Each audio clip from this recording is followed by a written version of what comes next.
Hi, AniQuest here. This is my recap for the anime level 2 super cheat powers. If you dig my recaps, don't forget to subscribe and smash that notification bell. This story takes place in a messed up world where humans treat demi-humans like straight up slaves. Our main dude Banaza, though he's got a different vibe. He's all about being nice to the demi-humans, but the humans hate him for it. Even the demi-humans warn him to stop being kind, but Banaza ain't having it. He wants everyone to get along, but not many folks feel the same. Out of nowhere, Banaza gets summoned to a whole new world, and they tell him he's a candidate to be a hero. Now he's stuck in the magical kingdom of Clyrode, smack in the middle of a long-ass battle against the Dark Army. The kingdom been summoning heroes from other worlds, hoping they'll fight the Dark Army for them. First things first, they gotta check Banaza's skills. When he got summoned to their world, he had to start all over at level 1. But in return, they give the candidates divine blessings from the gods. These blessings give them powers that no regular person can get just by training. It's called divine revelation. Banaza can read their language, but when the display shows his stats, everyone's freaking horrified. Turns out, Banaza didn't get no divine revelation. His stats are just like any regular person's. It's a major letdown, and the summoners consider it a failure. Banaza tries to tell them he's just a regular merchant and asks if they can send him back home. But nobody gives a damn about his words. Instead, they're all in awe of another candidate who apparently got some crazy powers. This dude's stats are all level 999, and they're calling him their savior, begging him to fight for them. Banaza just wants to go home, but nobody's listening to him. He's racking his brain trying to figure out how to get back. But the king's too busy announcing that the blonde dude will be their hero. Some time passes, and Banaza gets thrown into a carriage and taken away. He looks back, and the king tells him that the summoning gate closed, so they can't send him back home. The kingdom admits it's their screw up, so they're gonna make it up to him. Instead of just getting rid of him, they're gonna let him live in the Delavza forest up north. He can spend the rest of his useless life there, but the only condition is that he keeps his damn mouth shut about the mistake they made. On the journey there, Banaza's got an escort who straight up tells him not to talk to him. But Banaza's a smooth talker, and he manages to get the guy chatting. Turns out, in this country, whether you're a human or a demi-human, they all get treated the same. Banaza's thinking about how shit was looking real bad at the start. His stats were trash. He got stuck living in the damn forest, and there's some dark army threatening humanity. But Banaza ain't about to let nobody look down on him no more. So he starts thinking maybe this world ain't all that shitty after all. Took them a whole damn 20 days to reach the forest. When they finally get there, Banaza gets handed a bottomless bag filled with mad cash and enough food to keep them going for a while. Their driver warns him about the Dark Army lurking around in the forest, so if he wants to stay alive, he better hightail it out of there quickly. Once he's alone, Banaza rummages through his inventory and grabs a sword. He spots some slimes nearby, and they look kinda similar to the ones from his old world, so he figures they won't mess with him. But he was dead wrong, and the slimes come at him, and Banaza's gotta defend himself. Somehow, he manages to survive the encounter, but his cheap-ass weapon's already starting to fall apart. Right then, a notification pops up saying he just hit level 2. His stats look different now, but Banaza's confused as hell about the weird symbols replacing the numbers. He switches on voice notifications, and the voice tells him he's learned some magic spells. He can activate them without opening any menus, and Banaza's straight up shocked by all the spells he scored. But hold up, an alert pops up revealing that there's a monster lure spell placed on the bottomless bag they gave him. That's why the slime attacked his ass. And considering the weapon they gave him was practically useless, Banaza figures the kingdom was setting him up to die. The voice asks if he wants to remove the lure spell, so he does. And the idiot wonders why the hell they'd use magic that's so damn easy to get rid of. Banaza starts looking for a safe spot to take cover, but then the notification stops him. It says that the forest is packed with a crazy amount of melicium. It's just a fancy word for the liquids or gases demons emit. That shit's seriously harmful to humans. The voice asks if he wants to purify the forest, and our boy Banaza thinks it's a damn good idea, especially if he's gotta stay there. The system explains it'll take up 1/3 of his magic, but Banaza figures he's so weak it doesn't matter. But then, when he activates the purification spell, it turns out to be a freaking epic display of magic. And just like that, the notifications go wild as Banaza levels up multiple times. Back at the castle, the princess points out how messed up it was to send Banaza to the forest. especially when it was all our fault in the first place. And to top it off, the Dark Army set up their front lines in the Datta forest. But the king doesn't give a damn. He just straight up calls Banaza a worthless piece of trash, saying he ain't fit to be their hero. But hold up, out of nowhere, the king gets some urgent news somebody just pulled off the most powerful holy magic ever, purification. The king is so amazed, thinking it was the golden-haired hero who learned that high-level holy magic already, but then he finds out it wasn't even him. The golden-haired hero headed south, but the purification magic went down in the forest up north. Meanwhile, our boy Banaza's chilling and realizes he leveled up all the way to level 367. He didn't even take out monsters, so Banaza figures in this world you can level up just by throwing magic. But here's the thing that's messing with Banaza's head. The weird symbol is still there, showing up next to his stats. It's a lot to wrap his head around. So Banaza decides to silence the level up notifications. Banaza checks his magic reserves and damn, they're fully restored in seconds. Instead of thinking he's some magic prodigy, Banaza figures his magic capacity must be straight trash. He's worried he might still be in danger cause his magic ain't strong enough to purify the forest properly. Since Banaza's banned from living in town, the system suggests he use shape-shifting magic to blend in, so he gives it a shot. First, he tries changing his gender, but that ain't working for him, so he switches to something that suits him better. Then the system recommends teleportation magic, so Banaza teleports himself right into the city. In his old world, teleportation was some high-level sorcerer stuff, but here it seems like everybody can do it. Smart-ass Banaza thinks he can teleport back to his old world, but nope, that shit doesn't work. So he looks for a guild to make some money. Becoming a merchant might be tough since he's a newbie, so he hopes to find an adventurer's guild. That way, he can do some monster slaying or take on transport quests. Lucky for him, the system gives him directions to the guild. When he gets there, they break it down for him. Adventurers get ranked based on their achievements.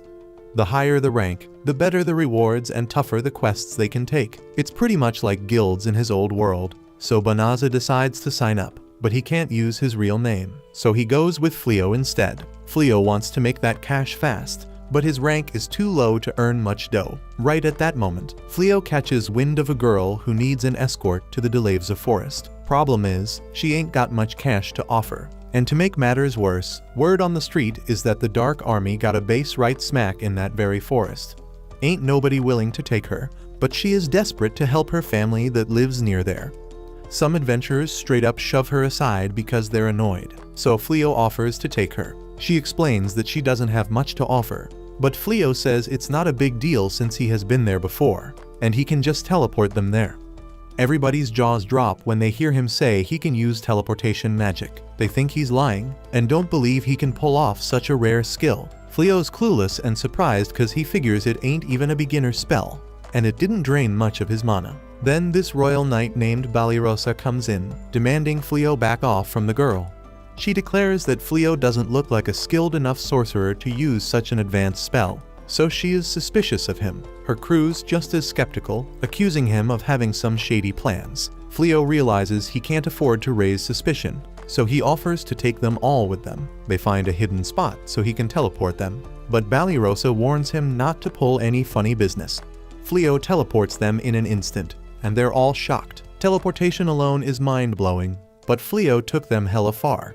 They start wondering if he's some badass sorcerer from the top ranks, but Fleo just tells him that he's a rookie adventurer who can use a bit of magic. They all apologize for treating him like trash before, and Fleo's just glad they ain't suspicious of him anymore. Then the young girl notices that the forest ain't covered in that thick Milicium layer anymore. Fleo prepares to tell her what he did, but his system warns that it's dangerous to inform a demon about him using purification magic. Fleo's hella confused about this demon talk, but Balirosa and her crew start pointing their weapons at the girl. The guild been suspecting her, so Balirosa demands she show them her true form. At first, the girl acts all scared, but then she straight up shocks everybody by revealing her true self. Her name's Fenris, and she's the lil sis of Fengirl from the Infernal Four. She unleashes enough Milicium to bring all the girls down, and Balirosa's mind is blown cause she didn't expect the girl to be a demon connected to the Infernal Four. Fenris impressed by Fleo, seeing he ain't affected by the Milicium, so she decides to save him for last. Fleo manages to rescue Balirasa, but he knows he can't bounce himself while protecting the other 4 girls. But then Fleo taps into his teleportation powers and gets all the girls out of there. Even he's impressed it actually works. Fleo don't know why he ended up here, but he ain't gonna let himself get wiped out before he can do shit in this new world. He stands up and gets ready to unleash every damn spell he's got. Fenris tries to stop him, but the dude ain't having it. He busts out this spell called Meteoric Leap and launches himself into the damn sky. Even he's surprised at how smooth that move was. Then he pulls out another ability to defend himself. Fenris ain't no slouch either. She starts teleporting around to dodge Fleo's whirlwind, but Fleo ain't playing. He hits her with a gravitational spell to keep her locked in place. Fenris is straight up stunned by how powerful this dude is. Fleo's scrambling, going through all his spells, trying to find one that'll restrain her. His system suggests he use subjugation magic, which basically enslaves the target and lets Fleo control them. Fleo refuses to use magic like that, but time is running out as Fenris is about to break free. She keeps throwing spells at him, but Fleo's system keeps nullifying them. It's only a matter of time before she busts loose, so the system keeps pushing Fleo to use subjugation magic. But Fleo keeps rejecting the idea because he just got to this world and doesn't want to bring that kind of corruption from his past world. Then out of nowhere, Fenris admits she don't have the magic to break free and straight up tells Fleo to end her life. Fleo refuses to do it as he explains he ain't even into fighting in the first place. Fenris is shocked when he sets her free. She lets him know she's a warrior of the demons, always clashing with humans. But Fleo doesn't give a damn if she's human or demon. He just ain't down to eliminate someone who's already surrendered. Fenris is blown away by his kindness, and she transforms back into a human, dropping her beast form. Fleo offers to let her bounce, but he wants her to promise she won't mess with humans no more. He checks his bottomless bag for some clothes for her, but she's drained from using her magic and falls asleep. That night, Fleo takes a look at all the different types of magic he's got. He wonders why people find it hard to believe he can teleport and why his magic is so damn powerful. Fenris wakes up wondering how she lost, even though she's resistant to magic. She realizes Fleo healed her while she was knocked out and points out that most folks would have took her out and skinned her, but Fleo didn't, so she promises never to fight humans again. And Fleo showed such insane power that she decides to acknowledge him as her master. She vows to dedicate her life to repay him, but Fleo says it's okay. But she ain't backing down. She straight up offers to be his slave, no strings attached. Fleo ain't about that slave-owning life, but she determines that if she can't serve him, then there's nothing left to live for. Fleo stops her and finally gives in, letting her tag along. Later, Fleo spills all the deets about how he got summoned and failed to become a hero because he had 0 skills. He shows her his true appearance and admits he's clueless about what to do next. He's sure she'll regret following him, but she explains that her race lives solely for the one they recognize as their master, no matter who he is or where he is from. She swears to always stay loyal to him. Fleo agrees once again to let her roll with him, and she couldn't be happier. At the castle, the king's hella disappointed when he hears that the golden hero straight up let the troops he was in charge of get wiped out. This hero blames the soldiers, saying they panicked, and claims he did everything he could to save them. He bounces, but another soldier spills everything to the king. Turns out this hero just chilled behind the army the whole damn time, then dipped out while everyone else fought. And he had the nerve to blame everyone else for the loss. It's looking real bad, and some of the troops start hating on the hero. When he's alone, the hero's mad as hell because none of his abilities have improved even a bit after a whole damn month of training. He can handle weak-ass monsters, but he's straight up helpless against any beast that knows how to fight. Just then, his servant Tsuya shows up to greet him. This dude's a real piece of work, telling her to come with him so he can spoil her with the castle's money. The next day, Fleo decides to hit up the Adventurers Guild to make some cash. But he can't get used to Fenris calling him master. Some merchant mistakes them for a married couple, so Fleo thinks it might be easier to travel together if they act like a couple instead of raising eyebrows. Fenris happily agrees to be his wife because it's a Lupin's dream to have a strong husband. Fleo tries to remind her they're just pretending, but it's too late. She's already calling him darling. At the Adventurers Guild, Fenris gets her own adventurer tag, and when Fenris sees Fleo with matching accessories, it reminds her of this marriage ritual her Lupin race performs. They swallow the bones of prey they hunted together. Lucky for our boy, he gets interrupted before he can dwell on that thought, because the guild receptionist asks for Fenris's name. Fenris is about to proudly announce her real name, but Fleo cuts her off and registers her as Raze. So Fleo straight up tells Raze that she gotta start living as a human and use fake names from now on. And right then, they announce at the guild that there's some crazy ass quest to stop these psycho bears from getting into the city. All the adventurers are scared shitless because these psycho bears are the ones who wrecked the hero's army. It's a freaking emergency, so adventurers of any rank can take the job. And get this, the guild's paying out 10 times the usual amount per bear to motivate someone to step up. This job's looking hella profitable, but Fleo ain't sure if he can handle it. But Raze, she insists he can. Fleo reminds her that even the real hero failed to beat those bears. But then Raze comes up with a plan. She'll take down the psycho bears herself and prove how strong Fleo is because he's the one who defeated her. Fleo teleports them to the forest where the bears are chilling. And there's a vacant house there that the guild said they can use as a base. Raze is all confident she can handle the battle on her own, but Fleo ain't letting her. Plus, he's got some spells he wants to test, so Raze is just stoked they'll be together. Right then, they hear screams and find the same group of knights from earlier surrounded by the psycho bears. Raze remembers them and couldn't give two shits about those weak-ass losers. The buff girl's in bad shape, but she's still trying to fight, ending up in a tight spot. But luckily for the knights, the psycho bears get taken down by an attack. One tough bear's left, but Raze kicks its ass. It was Fleo's idea to save the knights, so Raze thinks he's just too damn nice. The knights are all grateful and explain they were worried about what happened to Fleo. Fleo's scared they'll find out Raze's true identity, so he just introduces her as his travel buddy. She wishes he'd introduce her as his wife, but they get interrupted by another psycho bear. The bear goes straight for Raze, but she shuts it down with one terrifying glare. Raze acts like she don't know what happened, and the bear nods its head, making them think it surrendered. They decide to keep it as a pet, but the knights are hella shocked because these psycho bears wrecked the hero's army. Raze says that's even more of a reason to take it as they pet, but Fleo's thinking about preventing it from hurting others. He puts a collar on it to keep it in check and uses shape shift to make it blend in more. They try to come up with a name for it, but the knights can't believe how they just casually tamed such a fierce beast. Later, the knights thank Fleo for saving them once again and introduce themselves. Other than Ballyrosa, there's Blossom the badass fighter, Bolano the witch, and Byrelli, the ex-farmer turned knight. They reveal that they want Fleo to teach them how to fight. The golden hero got hella pissed when his army failed him and swore he'd never lead another force against the dark one. He said he'd only reconsider if he found trustworthy peeps to serve him. So, the golden hero's been holed up in his room until that time comes, and the king ordered the knights to dedicate themselves to combat until they can take down beasts on the same level as the psycho bears. But these four can't even defeat one psycho bear together, so they need Fleo's help. Fleo's thinking he don't even know jack about how magic works, so there's no way he can teach anyone. Meanwhile, Raze is feeling hella jealous watching these girls trying to get close to Fleo. So Fleo decides to tell them that Raze is his wife, and they just trying to live a quiet, peaceful life together. The knights step back and understand the situation.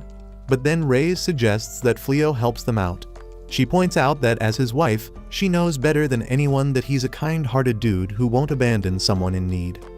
Fleo knows he can't teach what he doesn't know, but he can see how much they need his help. He admits he might not be the best teacher, but he agrees to train them. The girls are stoked. But they got one more request. They need a place to crash, and they're even down to pay rent for a corner of the living room. Raze thinks it's a bomb idea because there are plenty of rooms, and she and Fleo can share a bed since they're married. Meanwhile, word gets to the Dark One that the one who wiped out the demons and purified the Delavza forest ain't even from the kingdom of Clyrode. It was one lone individual. The Dark One's surprised as hell to hear that one person's got magic powerful enough to take out demons instantly. He's made up his mind and tells his subordinate to find and capture that individual at all costs. The next morning, Fleo wakes up and finds Raze straight up staring at him while he sleeps. When he asks her what the hell she's doing, she answers that they are a married couple now, so it's totally normal for her to creep on him while he snoozes. We flash back to the night before when Raze was ready to get down and dirty as Fleo's wifey. But Fleo ain't fully accepting this whole situation yet, so he refuses to spend the night with her. It kinda hurts Raze, but Fleo reassures her that it ain't because he doesn't like her. There's just a bunch of steps they gotta take before they start making babies. So for now, he plans to crash in the hallway, giving Reyes the room all to herself. But Reyes comes back with the argument that if Fleo keeps refusing to sleep in the same room, Banished and the others will start smelling something fishy about their marriage. So Fleo's gotta suck it up and stay with her while they're here. But even if the bedroom activities are off the table, Reyes still wants to do nice things for Fleo. So she offers to help him get dressed for the day. Fleo don't really need her help, but he figures it's a harmless gesture, so he goes along with it as she takes off his shirt. Just then, Banished walks in and feels like she just walked in on something she shouldn't have, and she bounces out of there real quick. Later that day, they started the training they agreed on. But when Banished comes face to face with a freaking giant boar, she bolts as soon as it charges at her. The warrior tries to take over as the damage dealer, but she swings once and runs out of moves because that's all she knows how to do. Before she gets skewered, Reyes tells Bolano to quit being useless and use her magic to help. So she busts out a defensive spell that blocks the boar's attack. Then Fleo tells Bairelli to take a shot at the boar, but all the arrow manages to do is tickle the damn thing. This team is straight up trash when it comes to fighting. Fleo's got a ton of work ahead of him if he wants to train them till they're halfway decent. Since they're gonna be sticking around for a while, Fleo offers the girls a room in the house because he's the proud owner now, thanks to that psycho bear quest.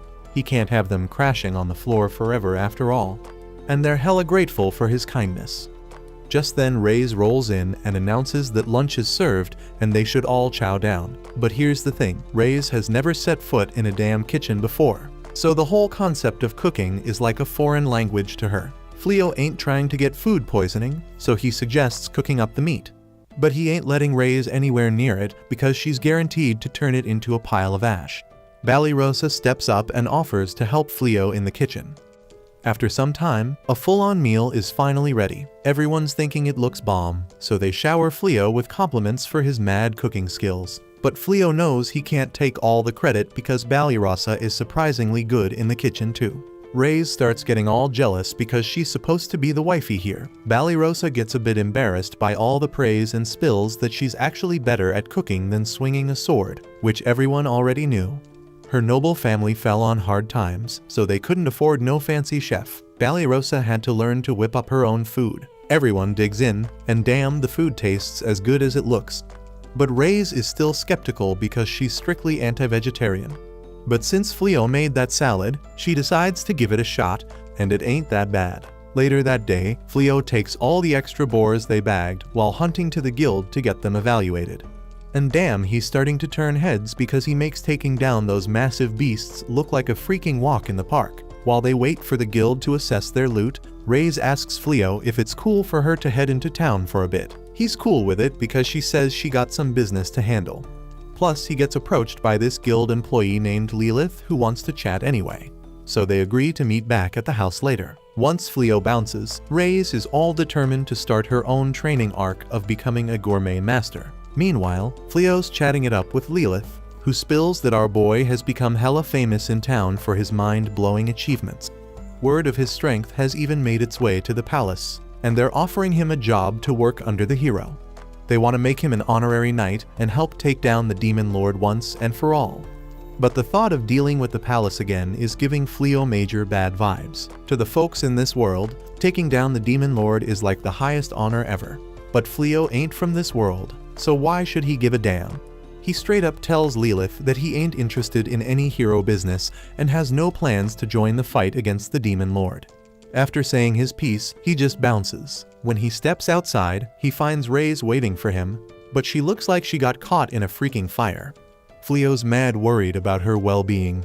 Turns out while she was away, she tried taking a cooking class to win Fleo's heart, but she underestimated how damn hard it is to follow a recipe, and things didn't turn out so hot. But she ain't giving up. She's determined to keep trying till she can whip up a meal that ain't total shit. Meanwhile, back at the castle, Blondie is hell-bent on recruiting these badass adventurers he heard about in the guild. He wants them to do all the hero work for him. As a result, Fleo and Reyes keep getting unsolicited requests to join the hero's crew, but they shut them down every single time. It's gotten so damn annoying that Reyes is thinking about getting a little violent with the rejections so they get the message. But Fleo knows the messengers are just doing their job, so they shouldn't suffer the consequences. Plus, they gotta get back to training Banished and the others. As he heads to the backyard, he finds Blossom taking care of the garden. The damn thing's thriving under her watch because she wants to show her appreciation for all the help Fleo's given them. It's nice and all, but she's been using it as an excuse to avoid training her sword skills for way too long now. Out in the damn forest, Reyes is trying to get Bairelli to unleash some arrows on a living target like a proper archer. But Bairelli's too damn chicken to shoot any arrows at the actual chickens because she thinks they're too damn cute. So Reyes tries to convince her with a counterargument. They can chow down on some fried chicken if she hits the mark. But Bairelli still ain't buying it, so her training hits a dead end.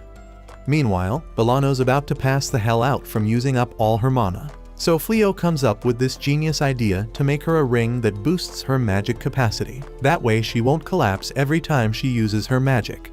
Bolano's grateful for it, but she lets her intrusive thoughts and feelings for Fleo take over for a second. She tries slipping the ring on her ring finger, but Reyes shuts that down real quick because she ain't tolerating no competition as Fleo's wifey. Just then, Banished freaks out and calls for Fleo because she's losing to a freaking caterpillar. But Reyes shuts that down too because she ain't letting Banished steal any more attention from Fleo. After their training sesh, everyone heads inside to grub. And even though Reyes cooked the food, it actually looks edible now. Fleo asks when the hell she learned to cook so well. Reyes admits she took a boatload of cooking classes and accidentally set a bunch of buildings on fire. But it was all worth it to be able to cook for Fleo. Meanwhile, out in the woods behind the house, there's this demon girl spying on them. She's dead certain that Reyes is the same feared and powerful demon she knew, but damn, she's all fawning over a human. So something ain't adding up for her. Lucky for her, she's about to get her answers because Reyes finds out Uluminas has been spying on her. They bring Uluminas inside, and Fleo pours her a cup of tea. But Reyes ain't interested in entertaining their uninvited guest. She straight up asks Uluminas what the hell she's doing here because she sure as hell didn't come to play as a confederate of the Dark One. She explains that she was sent to check out this area, but then she saw Reyes here, so she wanted to figure out what she was up to. Reyes in turn explains that she is living here with her husband now, and Uluminas is straight up shocked to hear that Reyes already got married. But she ain't planning on messing things up for her. Uluminas takes another sip of her tea, and she can't wrap her head around how much Reyes has changed since she's been gone. And here's the other thing that's weird to her. Fleo, he's sitting there all calm and collected, even though he's chilling with a demon confederate of the Dark One. Uluminas can't even analyze his stats with her skill. And even the Dark One can't hide his stats from her. So Fleo must be a serious force to be reckoned with. She switches the topic and starts talking about how things have been changing around here lately. Like the Delavza forest suddenly got wiped clean of all magical beasts overnight. Hearing this, Fleo finally remembers the purification spell he used back in the day. And since all his other spells are crazy powerful, his purification must have worked its magic on the whole damn forest. Uluminas needs a second to process what he just said, because if he really purified the forest, that means he's the one who wiped out Fengaril and his entire army. In other words, he's the reason Fenris's brother bit the dust. Uluminas can't even believe that Fenris would choose to marry him, knowing he's the one responsible for her brother's death. Fenris tells Uluminas to shut the hell up for a second, because she's getting real tired of all these accusations against Fleo. But when Fleo asks if she knew he killed Fengaril, Reyes confirms it. There ain't that many folks in the kingdom who can use purification magic on such a massive scale, so it was pretty damn obvious that Fleo was the culprit. But in the end, Fengaril was a proud warrior. He wouldn't want folks mourning his death or any of that crap, even if it was caused by a crazy powerhouse like Fleo. Besides, if he didn't want to die, he shouldn't have let himself get killed. Reyes fell in love with him for his strength, so no matter who he's killed, her feelings for him ain't changing one damn bit. Right then they clock that their whole convo got eavesdropped by the knights. So now they know Reyes is the same demon Fenris who nearly offed them in the beginning. So they're all freaking terrified of her, especially Bairelli. Seeing Fleo as a major threat to the Dark Army, Uluminas steps up and asks for a match with him to see how strong Fenris's man really is. She's thinking she can take them both down at once this way. But Reyes ain't letting that shit slide because she thinks Uluminas is trying to steal her man. Eventually, Fleo agrees to the match, and they set the rules so magic is allowed. and it goes on till someone gives up. Ulluminez is all confident, jumping in the air, casting spells from up and down to distract Fleo. But that dude dispels them like it's nothing and hits her back with his own spell, leaving Ulluminez all tied up in the air. She can't move or defend herself, so she surrenders. Next day, Fleo has a much-needed talk with the knights and apologizes for not spilling about Ray's true identity because he thought it would bring trouble. He gets it if they want to snitch to the castle. But Fenris tells them she's all in with Fleo now and ain't part of the Dark Army no more. Balirosa agrees that they should normally report this to the castle. But since Ray's ain't a threat and has been helping them out for the past month, they might just forget to mention it to the king. Ray's is stoked to hear that, but then she peeps outside because Ulluminez is back, acting like a sore loser. She rolls up with a whole damn dragon army, trying to take down Fleo. But instead of fear, Fleo's just straight up amazed because it's his first time seeing dragons in the flesh. Ulluminez orders them to unleash hellfire on him, so Fleo counters by blowing them all away with his magic. Just like that, the Dark One's strongest dragon army becomes a pile of lifeless bodies. The few that survive haul ass because they ain't getting paid enough for this shit. Blossom tells Fleo he's freaking incredible for taking on all them dragons at once. If she knew it'd be that damn easy, she would have chucked her hoe at one of them to snag that Dragon Slayer title. But Fleo doesn't see no reason why she can't give it a shot. He tells her to chuck her hoe at one of the dragons, and as she does, he buffs the attack, making it powerful enough to pierce through the dragon's neck. She manages to snag the title, and the others all rush to Fleo asking for his help too. But all the dragons already dipped, so they're out of luck. Meanwhile, Lord Gaul of the Dark Army watches all this shit go down, straight up shocked that Fleo's packing so much power, even though he ain't the hero. So he decides to step up and personally challenge him to put an end to this madness. A while later, Fleo throws up a barrier around the crib so they can peep when demons roll up. Ray's gets all pissed just thinking about that damn annoying cat. So Fleo gotta tell her to chillax. But Ray's gets even more heated because she thinks he's trying to defend her. But Fleo just remembers how she straight up accused him of taking out Ray's bro and his whole crew. It's messing with his head, but he brushes it off and tells Ray's it's no biggie. Meanwhile, Blossom can't tear her eyes away from her screen. She can't even believe she scored the title of Dragon Slayer. The girls are in awe of the badass hoe that slayed the dragon, but Balirosa says it's time to hunt for today's share of magic beasts. Their admiration then goes to her for putting in work every damn day to stay trained. The girls got mad love and respect for Fleo because he's been holding it down for them, so they all eager to level up and get stronger too. But while they busy admiring Balirosa, we see she's actually crying. Getting that Dragon Slayer title is every adventurer's dream, so she feeling down because she feeling left behind. If she had snagged that title instead, she could have brought back her family's noble status. Then they might have been chilling in the capital again, just like when her pops was a knight. Out of nowhere, some dude shows up looking for his homie. Balirosa's skeptical because he looking all underprepared in a forest full of magic beasts. Dude explains he looking for Fleo's wifey, but that straight up confirms to Balirosa that he gotta be part of the Dark Army. She demands to know what the hell he want with someone who cut ties with the Dark Army. Depending on his answer, they might have to throw down and battle it out. Dude admits he's part of the Dark Army, but he says he just there to check on Fenris. He decides to dip, but asks them to pass on a message to Fenris. If she ever want to chat about the past, he down to have a conversation. Before he bounces, he reveals his name as Gozel. Fleo and Ray's show up, so Balirosa tells them everything. Ray's knows exactly who the dude is and can't believe he picked such an obviously fake-ass name. Fleo explains they came because his barrier caught a demon. Balirosa's straight up shocked to hear that his display screen said the person she was talking to was the Dark Lord. Ray's confirms it, dropping the bomb that his real name is Gaul. Balirosa starts trembling in fear after hearing that. She did raise her sword to the Dark Lord, so she damn sure the demons will be coming for her. The next day, Gozel gets invited to chill at their house, and the dude is straight up shocked at how chill Fleo is around him. Balirosa ain't used to Gozel's presence, so she's straight up terrified. Then Gozel spills that his visit has something to do with Ulluminez. Balirosa's part of the meetup too, but she's clueless as hell about why. She's scared as hell and can't wrap her head around why she gotta sit next to the Dark Lord. Ray's jumps to the conclusion that the Dark Lord there for revenge, but shockingly, he reveals that he actually came to ask Fleo to join the Dark Army. Fleo calmly shuts that shit down, and Gozel ain't expecting that. Gozel assumes Fleo is living in the forest because he want to oppose the humans.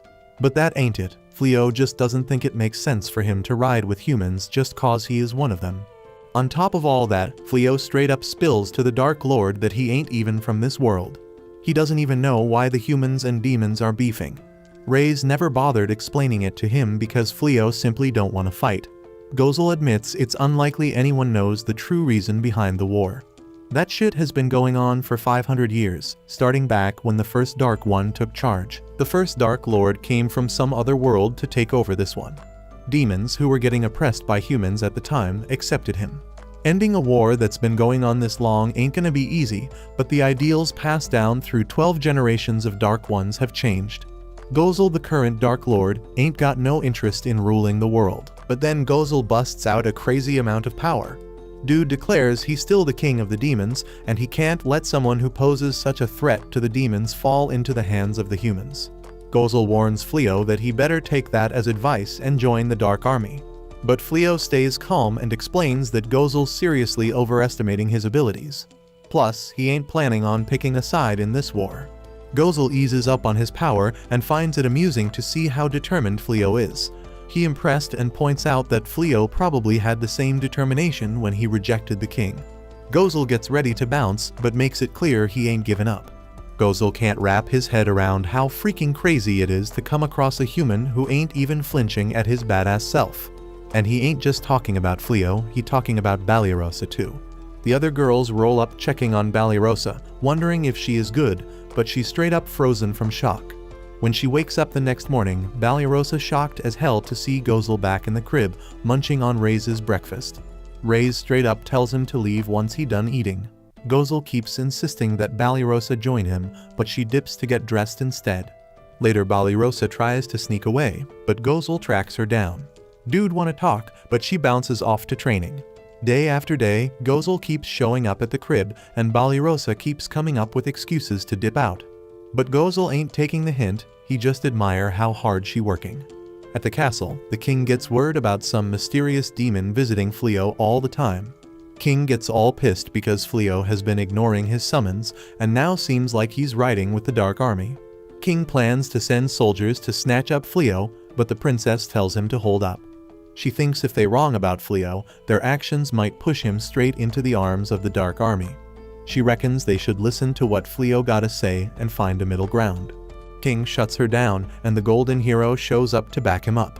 He says they gotta send soldiers to force Fleo to obey their orders. At the demon's castle, Olimenes warns Gozel that going to Fleo's crib so much by himself can be dangerous. But Gozel tells her he trusts Fleo way more than the human king. If there's a chance to get someone as powerful as Fleo on their side, then he swears he gonna do everything he can to convince him. Olimenes mentions the soldiers waiting for his orders, but Gozel ain't made up his mind yet about when they gonna make their move. When he bounces, Olimenes all concerned because some demons talking shit about the Dark One visiting Fleo so much. She wonder if Gozel really going there just for Fleo. Back at the crib, Fleo explains he been thinking about selling gear made from dragon scales. Dude already got a prototype going, but it gonna take more work before it ready to sell. Fleo dead set on making this business successful so they can support themselves. Reyes is wondering if Fleo making the right move by turning down the king's offer. She thinks he could be stacking mad cash and unleashing his abilities to the max. She even wonders if he ain't down to throw down with the demons because of her, but Fleo sets the record straight. He ain't as nice as she thinks he is. The real reason holding him back is that once he discovered his insane power, he ain't feeling the need to fight unless it's absolutely necessary. Reyes point out that's what being kind is all about, and it's one of the things she respects about him. Right then Fleo gets the word that someone has arrived. It's the golden-haired hero, and Fleo gotta tell Reyes not to kick his white ass. This dude lays out two options for Fleo, either become his underling or be labeled as a snitch for the Dark Army, meaning the hero gonna take him out right then and there. The hero feeling all satisfied with his little speech, claiming it's one of the top 3 climactic moments of his whole life. He assuming Fleo's so stunned by his vibes that he can't even speak. He don't blame him, because the hero dead certain that he is gonna become a legend in this world. All they gotta do is take down the Dark Lord, with Fleo as his subordinate. Fleo apologized for the hero bringing a whole crew to his crib, but he straight up explains he ain't choosing sides in this war no matter what. The hero call him a traitor, but the girls point out that this is tyrannical behavior. The hero threatened them saying he'll come after them if they help Fleo. He only offers them freedom if they help him convince Fleo. Fleo get dead serious as he realize he ain't got no other choice. He ain't picking no side, but he ain't down to throw down right here. They gotta leave to somewhere else to handle this. The hero is straight up shocked, but Rei's totally cool with leaving. The other girls want to come with them too, because living together made them realize fighting demons might not be the right move. They are all on the same page, but the hero points out ain't no way they could escape all the soldiers surrounding them. The hero is trying to flex on Fleo, but damn, he is caught off guard when Fleo busts out a teleportation spell. When the spell ends, everyone's jaws drop because they straight up vanished. It ain't just them either, Fleo somehow teleported the whole damn house and fields with them. It's some next level mind-blowing stuff, because who would thought Fleo got teleportation skills on that insane scale? Right then they peep the demon that has been visiting Fleo showing up, so the hero give the order to capture his black ass. Gozel peeps everything gone and he loses it, blaming the humans for it all. Dude's rage is off the charts, talking about teaching the humans a lesson. In his fury, Gozel commands all his demon forces to gather up and launch a full-on attack on the kingdom of Clyrode. This is exactly what Ulaminas has been waiting for, and she tells all the demons to get ready. The human soldiers peeping the darkness approaching, so the golden hero straight up flees trying to save his sorry ass. Meanwhile, all the girls are tripping out over Fleo's teleportation, because everything is back to how it was before. But Fleo break it down, saying they are near a town west of the royal capital now. They are pretty damn far from the capital, so the girls feel relieved because neither the hero nor the dark dude's gonna track them down. No one is more relieved than Balirosa, since the dark one is really into her. Fleo apologizes to Rei's for putting her through all this, but she's just happy riding by Fleo's side. Rei's declare they're gonna throw down a feast to celebrate their new house, so everybody rushes inside. After a while, word gets to the king that the demons are straight up wrecking their defenses, and that magic barrier up north won't hold up much longer. The king gets hella furious and wonders what the hell that golden hero is even doing. This so-called hero keeps locking himself up in that southern stronghold, so the king calls him in. They tell him they gotta gather all the damn mages in the kingdom to cast some purification spell. But the king knows that shit comes with serious consequences.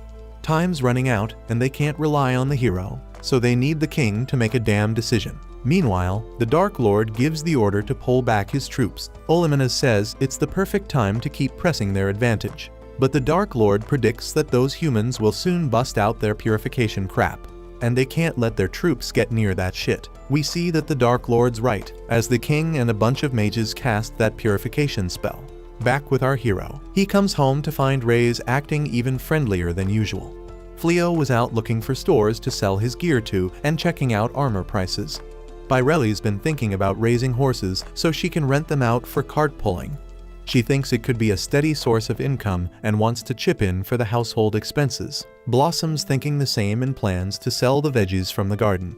Balirosa and Bolano feel like shit because they got no talent and therefore no income, but Rei's tells them not to stress.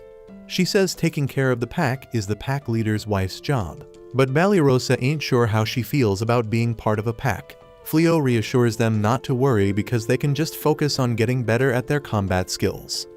Back at the castle, we find out the Dark Army retreated because of that purification shit. The magic's gonna last for 3 months, and the Dark Army can't even step foot in that purified land till then. The problem is a bunch of their mages are knocked out cold because they used up all their magic juice. The king is one of them, so the princess steps up and says she'll handle his royal duties till he recovers. Then she shocks the hell out of everyone with her first order, to strip that golden hero of his hero status for the kingdom.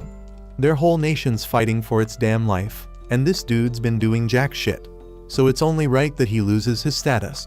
They ain't got enough mages to summon another hero, so the princess decides to hit up the oracle for some guidance. Turns out the hero ain't taking that news too well. He claims to be the chosen one, and declares that they will beg him to come back when the Dark One attacks, but they just ignore his ass. That night, Fleo points out how much Rei's has been holding it down, and she declares that she would do anything for him.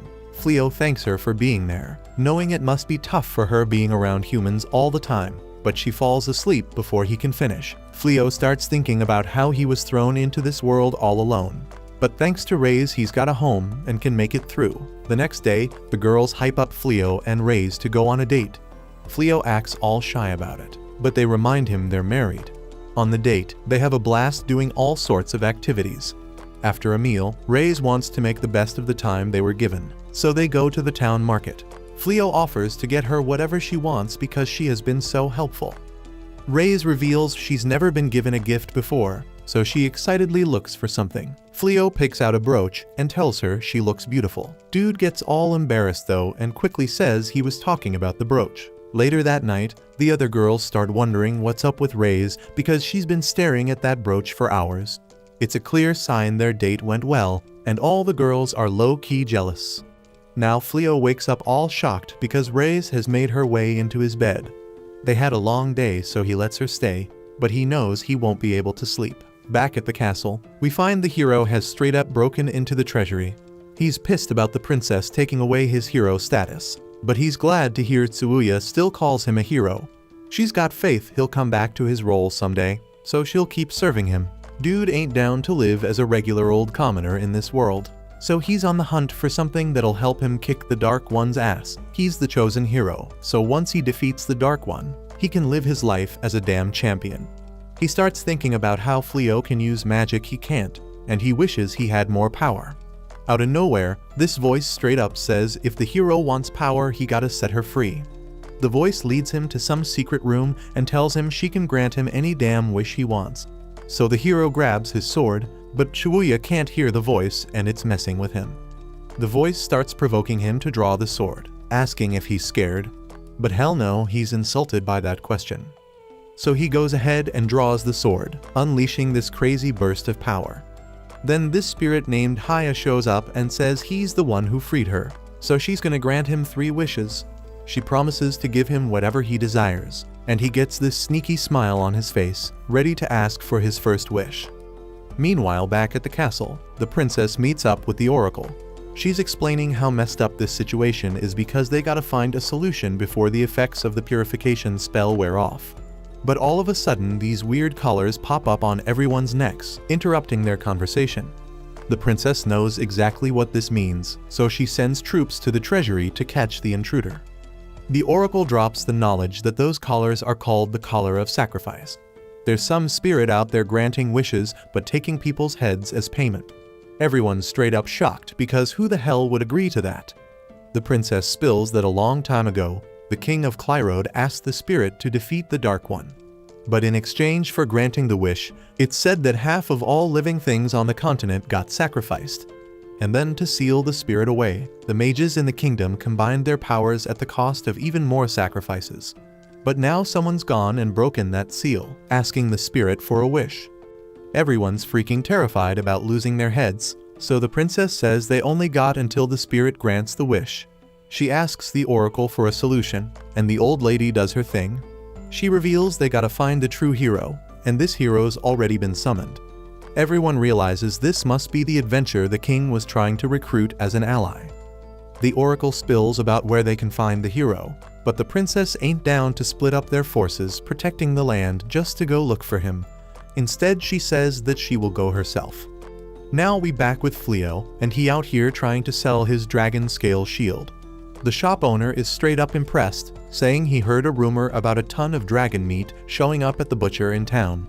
Fleo ain't spilling about the dragons, but he does mention that his materials came from the same source. This owner's all hyped up about that info and offers to pay whatever Fleo asks for the shield. In return, he wants Fleo to bring him any other goods he gets from that source. Fleo's down with the deal, but now he needs a solid dealer to sell goods made from magic beast materials. The owner's happy to help and tells him about the other dealers. Ballyrosa's straight up amazed by Fleo because he's showing off mad skills. Not only did he craft a dragon shield, but he also locked down a dealer and a steady route to sell more of them. Raze probably explains that Fleo used to be a merchant, so Ballyrosa's all jelly because Raze got him as her husband. Raze ain't feeling that vibe though, so Ballyrosa explains she just wishes she had a man like him. Reyes tries to cheer her up by saying the Dark One's into her, but that ain't helping. Reyes is stoked to see Fleo making moves and accomplishing so much, but it also bums her out a bit because it means they'll have less time to chill together. Reyes got one request though, and she asks Fleo to spend time with her whenever he gets the chance. Fleo agrees, but then they both get straight up shocked when Fleo's system warns them about a spirit coming their way. Haya appears before them, so Fleo wonders why she's looking for him. We then see that the hero made a wish for the spirit to end Fleo's life because he got humiliated. And this spirit wastes no time, starting her attack to grant the hero's wish.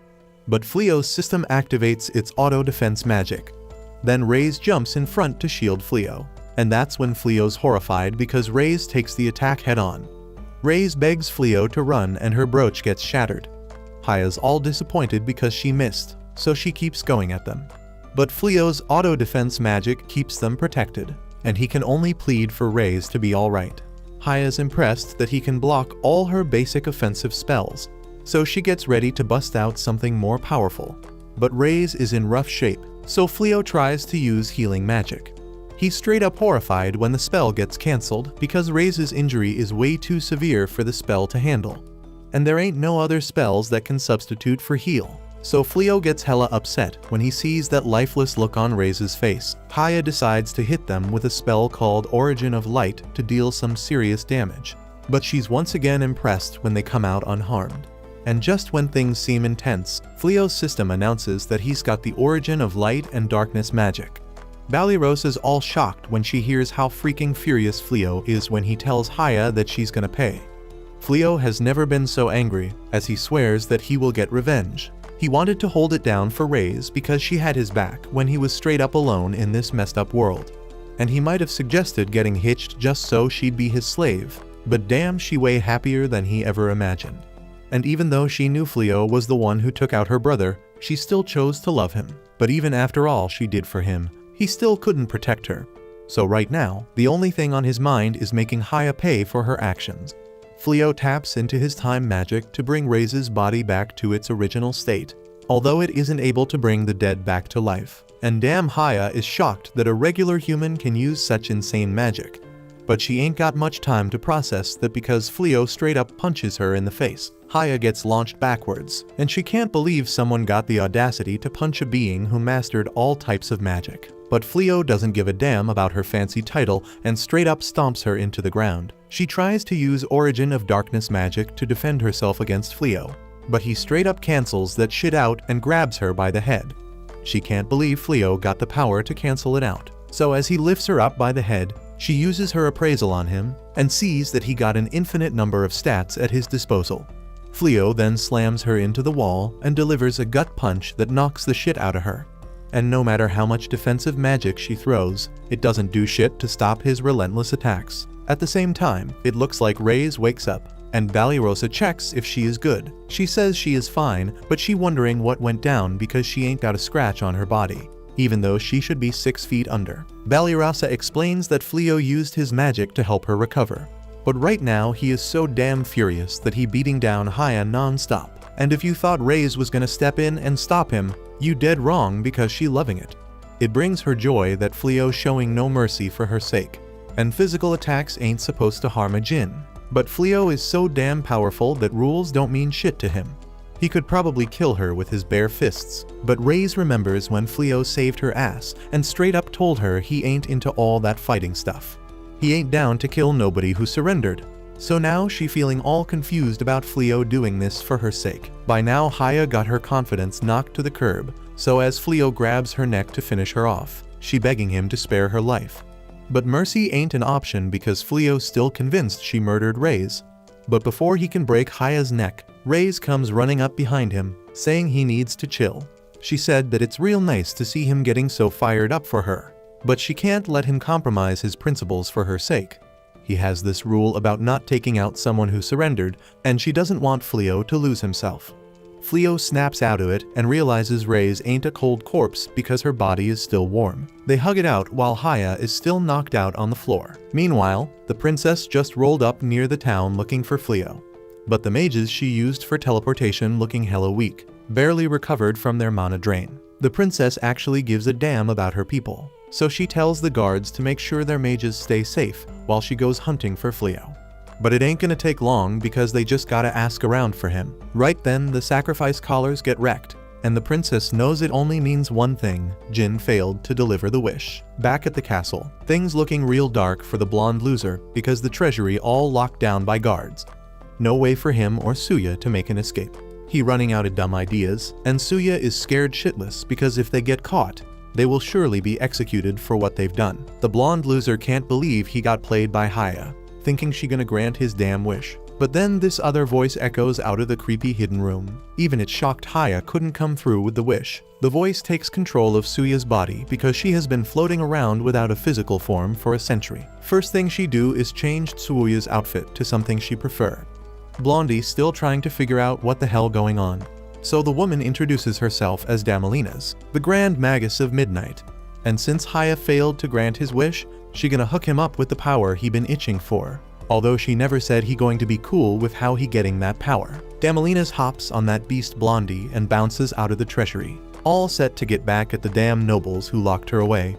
But as she dips, she peeps the teleportation circle the princess used to look for Fleo, and figures it must have been their escape plan because they knew she was coming. So she jets off to wipe out every damn noble in the land, even their kids and grandkids. Meanwhile, Fleo just patched up Haya, and once she wakes up, she straight up begs for forgiveness because she ain't down to throw hands with Fleo anymore. She realizes Fleo saved her sorry ass, but that's only because Reyes managed to survive in the end. Now they gotta figure out what the hell to do with her, because handing her over to the guards won't do jack since she's stronger than them. Fleo thinks they could just lock her up in the castle treasury like before.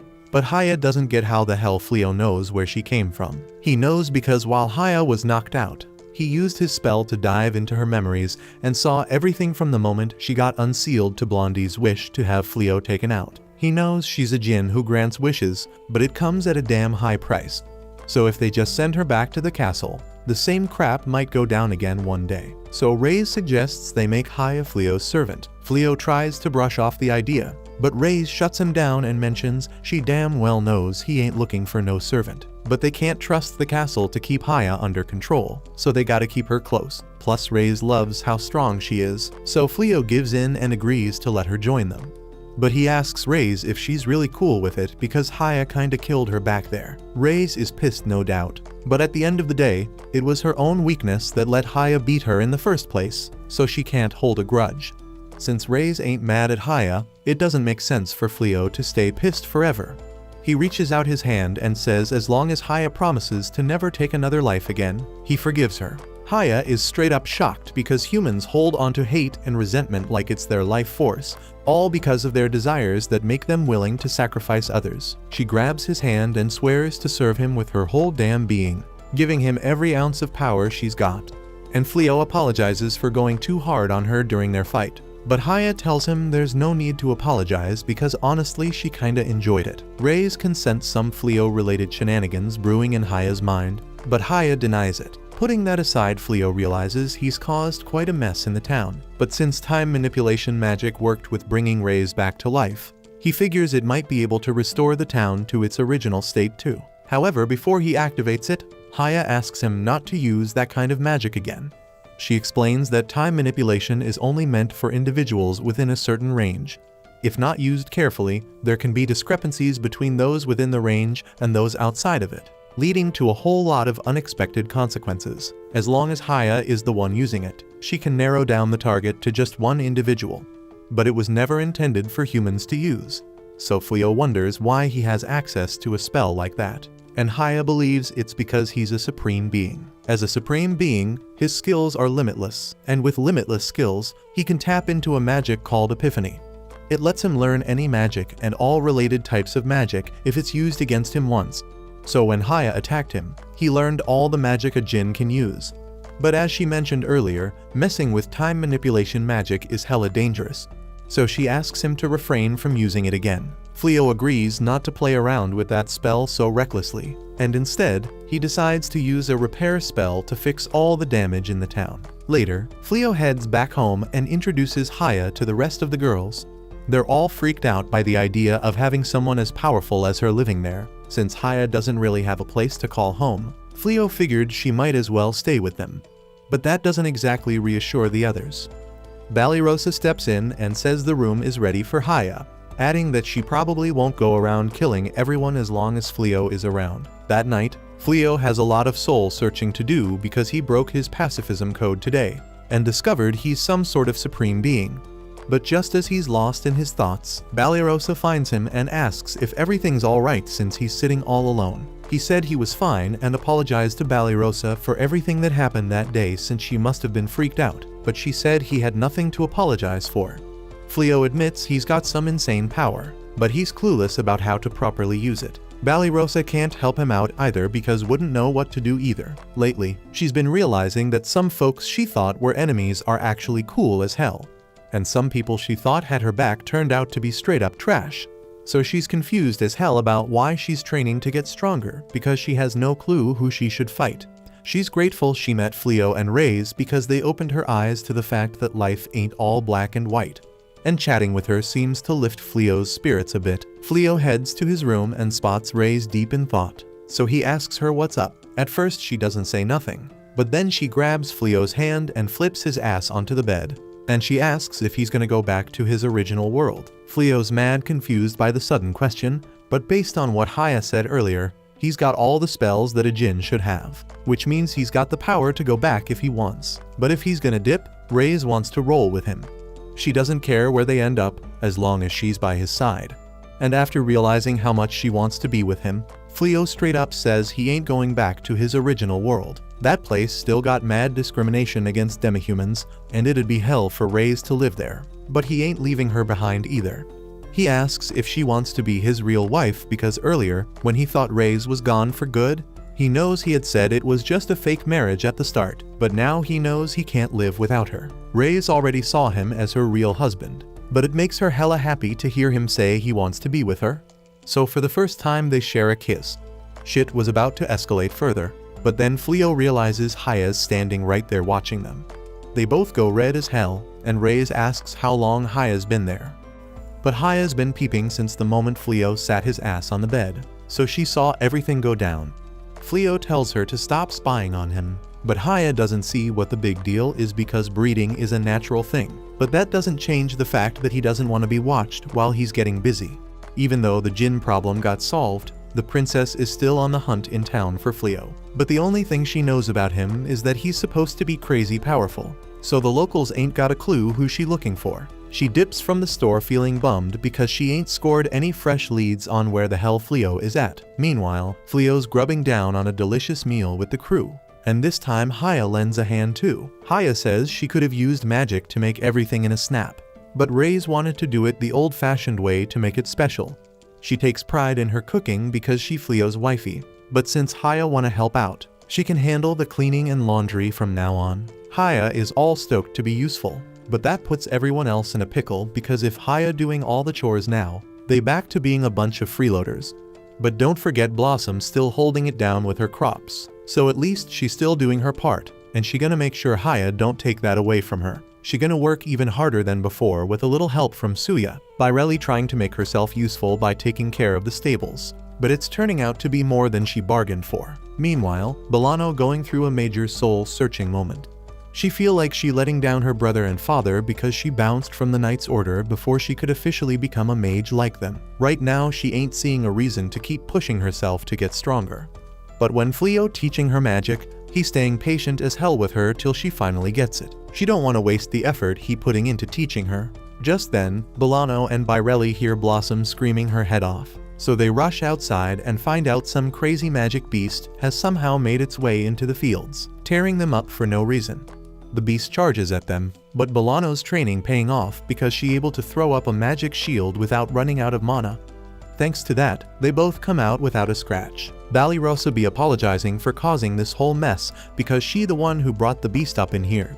She was out hunting when she stumbled upon it, but it was acting way calmer than usual beast, so she couldn't bring herself to off it.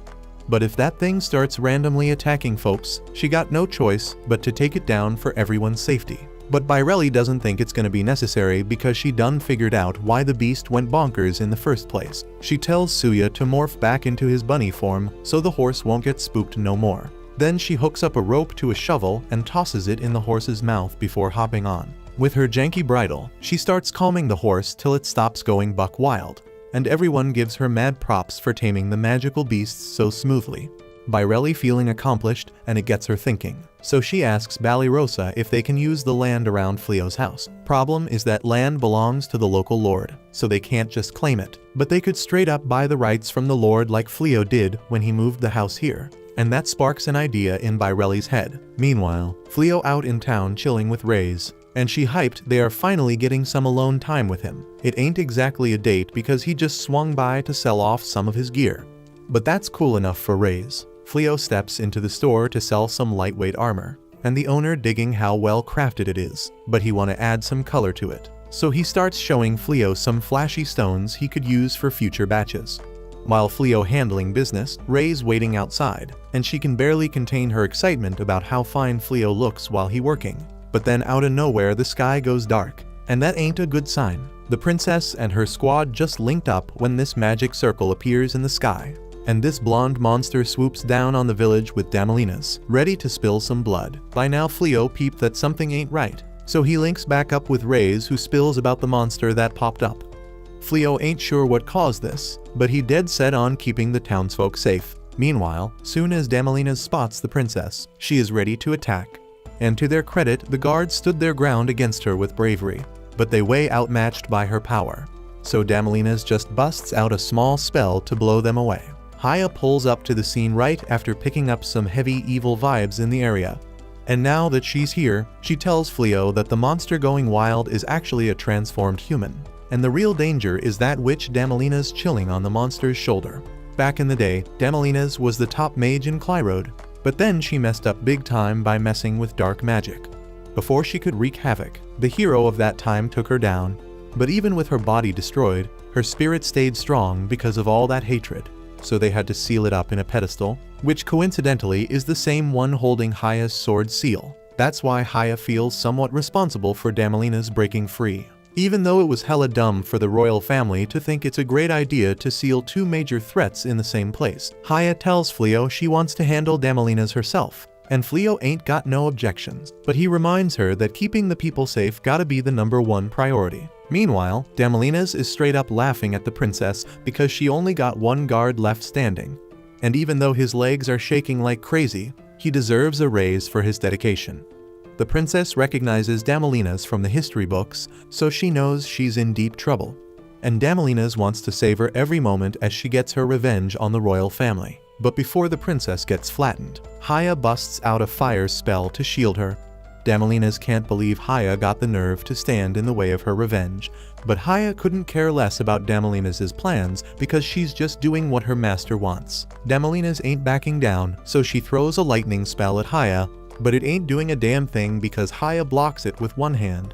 Haya's at the peak of magic in this world, and since Damalinas is a being of this world, no matter how powerful she may seem, her magic won't ever harm Haya. Since magic ain't working, Damalinas switches it up and gets the blonde monster to try stomping on Haya while she casts another attack spell. But it still ain't affecting Haya in the slightest. Damalinas is straight up desperate, so she goes all out with her dark magic to make that blonde monster even bigger, so she can wreck shit up big time. And damn, it would have caused some serious chaos if her spell lasted more than 3 seconds. But Fleo comes running and saying he saw the evil-looking spell being cast, so he had to cancel that shit with his release magic. Haya says sorry to him for not taking care of Damalinas quickly enough and for causing him so much trouble. But Fleo ain't holding it against her at all. Haya still wants to make it right though, so she asks if she can finish off Damalinas. And once she gets the green light, she uses a spell to suck her soul out of Suya and turns her into a tasty piece of candy. Then Haya just straight up swallows that candy without even thinking twice. Fleo asks if it's cool for her to just munch on Damalinas like that, but she says it's perfectly safe since Damalinas is now sealed in her mindscape, where she's gonna get some serious torture, re-education until she changes her wicked ways. But forget about that for a second. They don't know what the hell to do about the blonde hero, because he's the one who caused this whole freaking mess. But Fleo don't want to waste his breath talking to him, so they're just gonna leave his ass for the castle guards to deal with. Just then Princess Elizabeth rolls up, and she's freaking relieved to finally find Fleo. She introduces herself and apologizes like crazy for all the disrespect he had to endure from the king and the previous hero. Fleo tells her she doesn't need to apologize, but he's surprised to hear they actually fired the blonde hero. That blonde hero already caused way too much trouble, so it was an easy call for Elizabeth to make.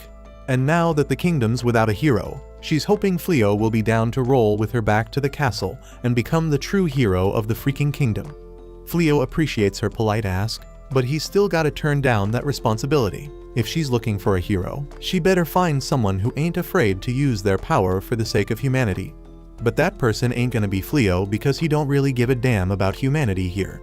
All he wants is to live in peace with his wife, so he ain't getting mixed up in any political shit at all. Fleo finally rolls back home, and the girls straight up swarm him with a favor to ask. They want him to think about expanding his turf because Bairelli wants to start catching and raising magical beasts, and Blossom wants to extend her farmland to grow more crops. With these new activities, they can haul in the extra veggies to town using horses and make extra profit selling them.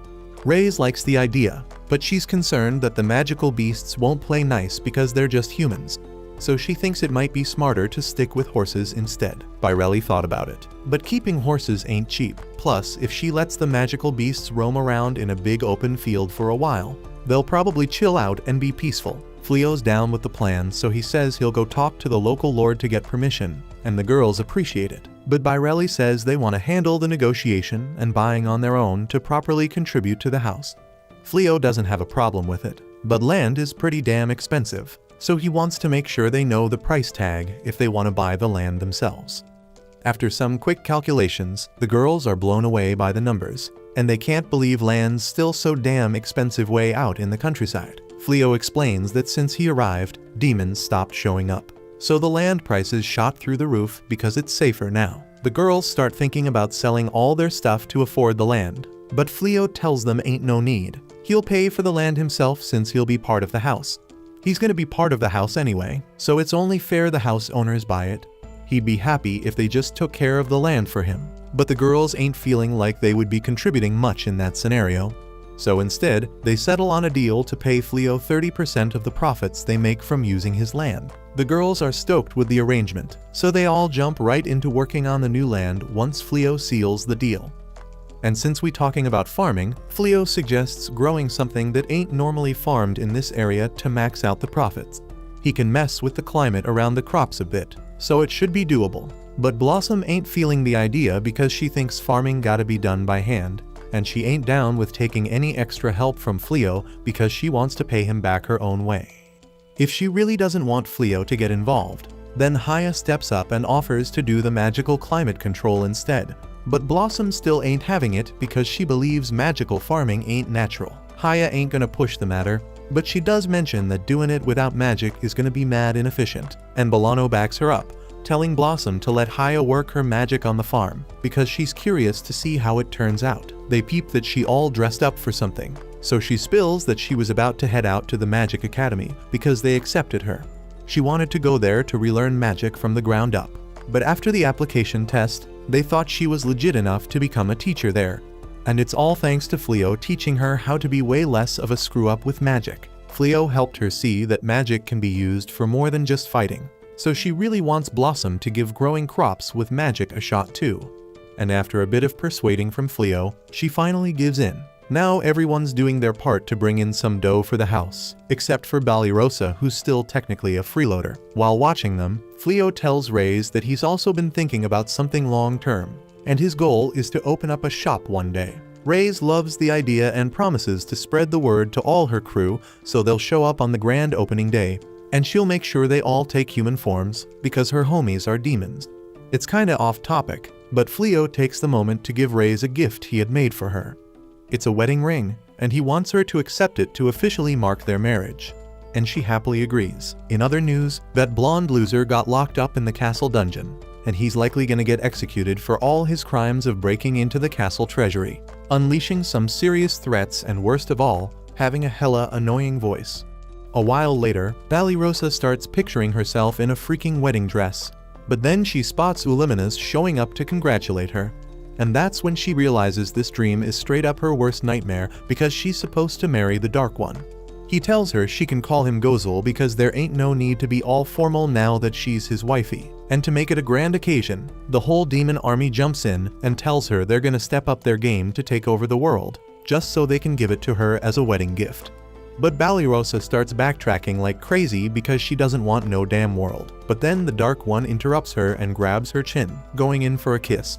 And that's when she wakes up from this messed up nightmare. She's relieved it was all just a nightmare. But now she's wondering why the hell she's dreaming about the Dark One marrying her when she never even considered being in a relationship with him. Banished starts freaking out because she knows this means there's gonna be more drama with the Dark One real soon. But the others couldn't care less, telling her to keep her panic attack to herself because they trying to get some sleep. The next morning, Banishd's still feeling drained from all the screaming she did the night before. So while they're all baking together, Reyes asks if she's alright. Banished plays it off, saying she's cool, but she didn't get enough sleep because she's been having some messed up dreams lately. Even without Banished spilling the deets about who's in her dreams, Reyes figures out she must be lovesick. Reyes believes dreams show what a person desires the most. But here's the kicker, that means Banished must secretly want the Dark One, and she ain't trying to accept that. The other girls hear the word love, and they drop whatever they're doing to rush into the kitchen, all ears for the juicy details about who Banished is crushing on. Their detective skills are on point because they immediately figure out it's the Dark One she's secretly in love with. It makes sense to them because Gozel been showing up all the time just to see her. But Banished is still in denial, claiming Gozel was only here to meet up with Fleo, like it had nothing to do with her. However, the squad knows for a fact that Gozel was straight up here for Banished, because he would dip if she wasn't around. Banishd's got no more excuses to explain his actions, so she's coming to terms with the idea that he might actually be feeling her. The crew suggests she talks it out with Gozel,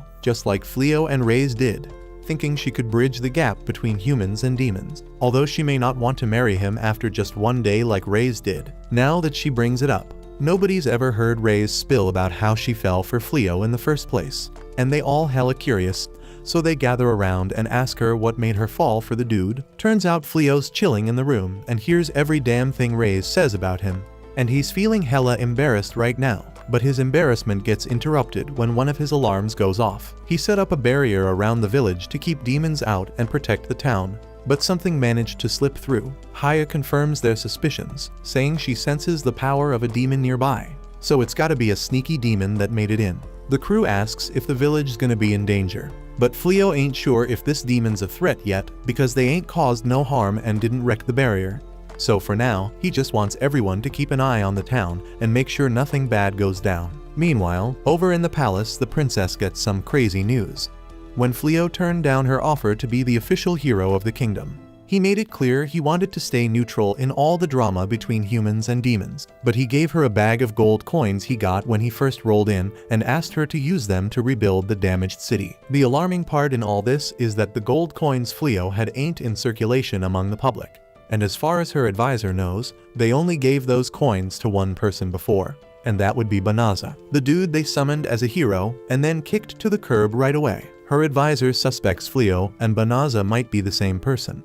And if that's the real deal, it ain't a surprise why Fleo wants nothing to do with the royal family. Before anything else, she wants to formally apologize to Fleo for how they treated him when he first rolled up. While she's racking her brain trying to figure out what to do, a guard shows up and drops some messed up news. The dumbass Blondie and Suya somehow busted out of their cells and straight up flooded the damn castle. The guard's apologizing because he never thought Blondie had enough brain cells to come up with an escape plan. But the princess ain't pointing fingers at him and just asks him to let the adventurers all over the kingdom know they gotta track down Blondie. Elizabeth wishes they had just made Fleo the hero from the beginning, but there's no use dwelling on what could have been. Meanwhile, the guards are out there searching for Blondie and Suya, but they can't find a damn trace of them. As the guards bounce to search another spot, you can peep two figures chilling in the bushes. Suya's straight up pissed because they've been on the run since they busted out of those cells.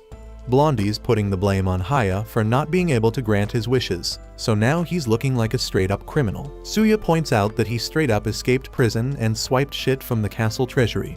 But Blondie's still trying to make excuses for his actions. Yeah, they might have escaped prison, but he's claiming he never actually stole nothing. But that's straight up bull because in the middle of all the chaos, he jacked a magic bag. Accord to Blondie's twisted logic, that ain't stealing because he's just taking what the kingdom owed him. They agreed to hook him up with enough cash to live the good life once he was done being a hero. But that means he had to do something heroic in the first place. He thinks it's only fair he gets to keep at least one magic bag. But now that he thinks about it, he ain't even checked what's inside. He peeks inside the bag and damn to his horror, there ain't a single dollar in there. All he finds is a bottomless water pouch and a treasure chest. The treasure chest at least piques his interest, so our hero pulls it out, thinking maybe he can sell whatever's inside and make some money. But when he pops it open, he finds some shit called a drill bulldozer shovel. Right then, the guards catch wind of their position because of the noise they made, so they all start hauling ass straight for the damn bush they've been hiding in. But when they get to the damn bush, there ain't shit there. Blondie and Suya pulled a slick move and straight up dug their way underground. They're hella impressed with that shovel's power. No wonder it was locked away in the castle treasury. Perfect for keeping them hidden, but now they gotta figure out how the hell they gonna bounce from here. Meanwhile, over at the demon castle, Gozel gets a report from Uliminaz, telling him she still ain't found Fleo or his crew, specifically talking about Balirasa. Uliminaz apologizes and explains her intel squad has been searching high and low, but there's a chance Fleo might have dipped to another damn country. Gozel ain't buying that shit because even though Fleo's magic is crazy strong, teleportation magic only lets you go to places you've been before. Ain't been that long since Fleo got summoned to this world, so ain't no way he had time to visit another damn country. Even if that's the case, Uliminaz can't help but question why they putting so much focus on finding Fleo instead of pushing forward with the army and taking on the humans. No matter how badass that purification magic is, if they bring enough magical beasts to the border, they can flood the area with Milicium again and open up some damn paths into the kingdom. If they act now, they might even bring down the whole damn castle. Gozel's had enough and reminds Uliminaz that Fleo can handle purification magic all by his damn self. So even if they cut through the purification and attack his new house, he can just spam that damn spell and kick them out. That's why they gotta find Fleo first. But Uliminaz still worried because the people be getting restless over Gozel not fully committing to the war effort. So Gozel gets up from his throne and starts walking over to her. Uliminaz fears she did piss him off, but he actually just apologizes to her for not being down to do what she thinks is necessary. He don't see the point in sacrificing so many of their comrades just to beat some damn humans. Uliminaz finally understand his views now, but damn, someone was straight up eavesdropping on their conversation, and by the look of those glasses she's going to be trouble later on. She goes and spills to Uliminaz's brother Uagard, and he's pissed. Not only is Gozel holding back on pushing the army forward, but he's also talking about adding some human named Fleo to the demon army. The demon tries to explain that Fleo supposedly has some insane power, but Uagard couldn't care less and puts his foot down. It doesn't matter how strong he is, because if he's a human, they just gotta take him out. The demon agrees with his logic, so Uagard declares he's taking over as the Dark One because his brother ain't fit to lead the demons. Back in the kingdom, Fleo just finished up shopping with Raze, and even though his barrier sensed another breach, things seem pretty chill here, so he ain't too worried. And since they got some extra time before they gotta head home, Fleo suggests they hang out and grab some lunch. But as they're walking, they notice one of their favorite general supply stores is shutting down. They go over to ask Holdy what happened, and she confirms she's closing her store because she can't find a supplier no more. The place she used to go got wrecked in the last battle with the demon army. When they finally get to the restaurant they wish to eat at, they run into Balirasa, and since she's there, she offers to treat both of them to lunch. Raze ain't too thrilled because her romantic lunch with Fleo got ruined, and she's wondering what made Balirasa suddenly want to treat them to a meal. Balirasa explains that her adventure rank recently went up by 1, so she got more reward money, but deep down, she just wants to shake off her thoughts on the demon that's been tailing her. Regardless of her reasons, she still wants to thank Fleo and Raze for all they've done, so Fleo and Raze accept her offer. But before they can go in to eat, Haya shows up all panicky because some crazy powerful being is heading their way. She asks Fleo to step back so she can defend him. And to Balirasa's horror, they all realize it's Gozel. After Gozel shows up, they all head inside to eat, and he explains he came because his intel squad detected some funky magical signatures in the area. It's a damn lucky coincidence they all ended up meeting again. Dude also wants to have a private convo with Balirasa, so she starts stressing like he might be trying to pop the question or something. When the fruit comes through, Gozel starts talking about how he used to love human food and would straight up sneak into spots like this before he went all Dark Lord. just so he could enjoy it. Gozel asks Banished if she got skills in the kitchen, but Shorty's too embarrassed to answer. So Reyes jumps in and tells Gozel that Banished is a dessert queen, which only makes her even more red-faced. Fleo asks if Gozel's into human culture, and he doesn't deny it. But he adds that a kingdom's culture also reflects its military strength, so he's like on a reconnaissance mission or some shit. Banished can't hold it in no more and straight up yells at Gozel for trampling over human lives. And dude ain't flinching because he knows damn well the harm he's causing. Just because humans see demons as pestilence doesn't give him the right to wreck their lives because of it. Fleo asks Gozel what he means by pestilence, so Gozel breaks it down for him. All demons got this malicium stuff in their bodies, but not all of them can control it like Reyes or Gozel. So when a bunch of demons gather in one place, it becomes dangerous for humans. Plus demons are known for being stubborn as hell and always ready to throw down over the smallest thing. So negotiations are like never an option. Gozel peeps the silence and apologizes for killing the vibe, and then bounces for the day. As Fleo and the crew head back home, Fleo's got a lot to think about. At first he was relieved because he didn't see any discrimination against demihumans in this world, but the tension between humans and demons is on a whole another level, and it's messing with his head. And in other news, Blondie and Suya are still trying to climb out of the hole they dug themselves into. Suya's the first one to make it out, but her thickness making it a struggle. And when Blondie asks what the hell's taking so damn long, he hits his face on what bomb Suya's packing, so he gets all distracted, and the pervert falls right back down into the pit. The next day, Reyes whips up some bomb-ass burgers for Fleo and the crew. Everybody's straight up mind blown by how freaking delicious those burgers look and taste. It's even better than restaurant burgers. Then out of freaking nowhere, there's a knock on the door, and Fleo heads out to see who the hell it is. And it's the princess and her crew rolling up. Reyes steps out too, and Fleo asks the princess what she's doing here, because he already told her before he ain't interested in being a hero. The princess says she's here today to apologize to Fleo for dragging his ass into this world, only to ditch him when he didn't have any mad skills.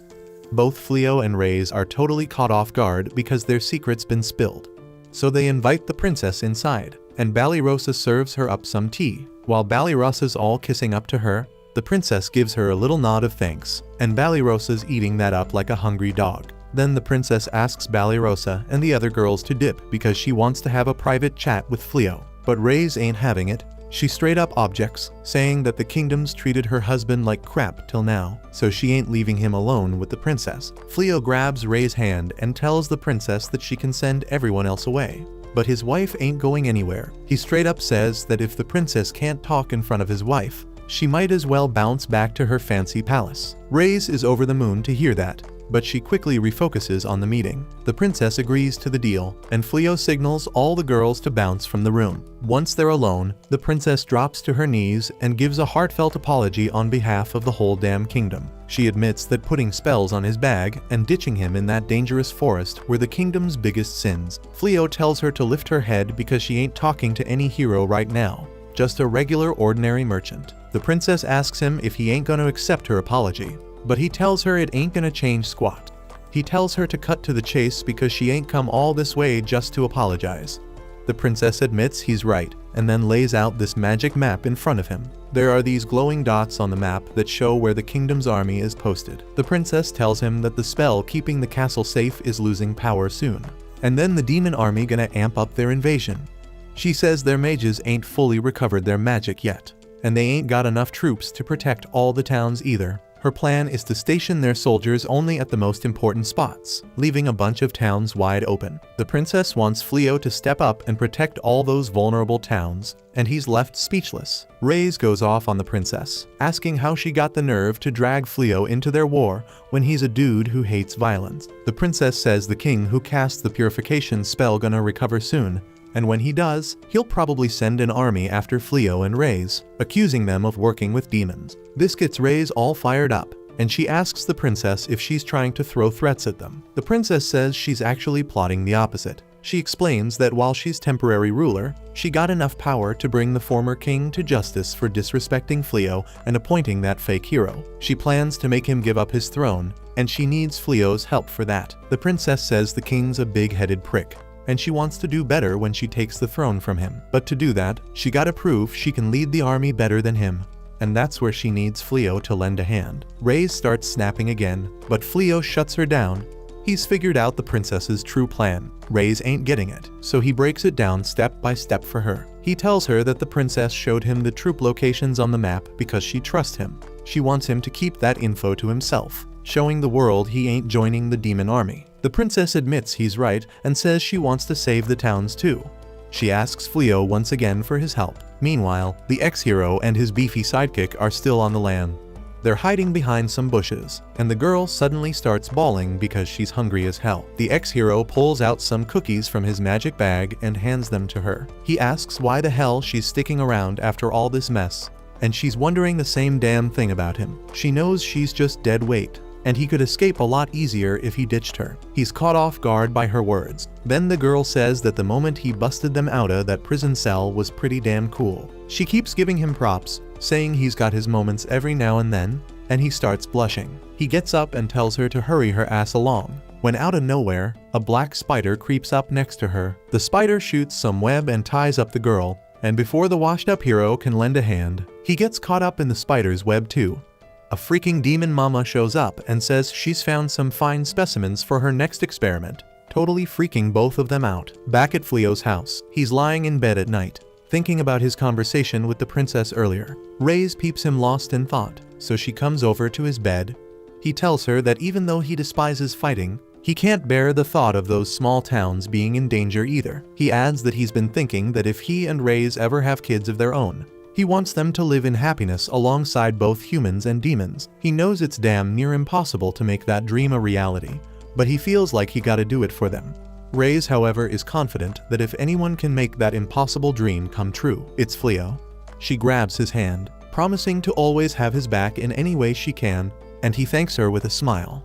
Right after that, the demon army storms the kingdom, and folks start bouncing from their towns and villages. One girl gets left behind because she was playing in the woods when the demons roll up. She's scared as hell for her life, but just as a demon's about to pounce on her, Fleo shows up riding Reyes and rocking a wolf mask. Reyes knocks the demon away, and then Fleo jumps off and throws up a protective barrier spell to hold off the demons.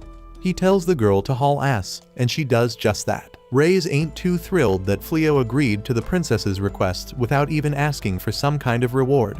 But Fleo says if he asked for cash, word would spread about him being a gold digger. He claims that the moment he agreed to listen to the princess, he already lost the battle of wits. That freaks Reyes out because in her culture, if a dude loses to a chick, she can force him to be her husband. Fleo tries to convince her it ain't gonna happen. While the demons watching that shit, they want to know why a demon wolf is rolling with humans. Fleo tells them they're the protectors of this town and tells the demons to back the hell off if they want to stay alive. The demons act all high and mighty and tell him not to underestimate their power, but Reyes reminds them they can't even cross his barrier.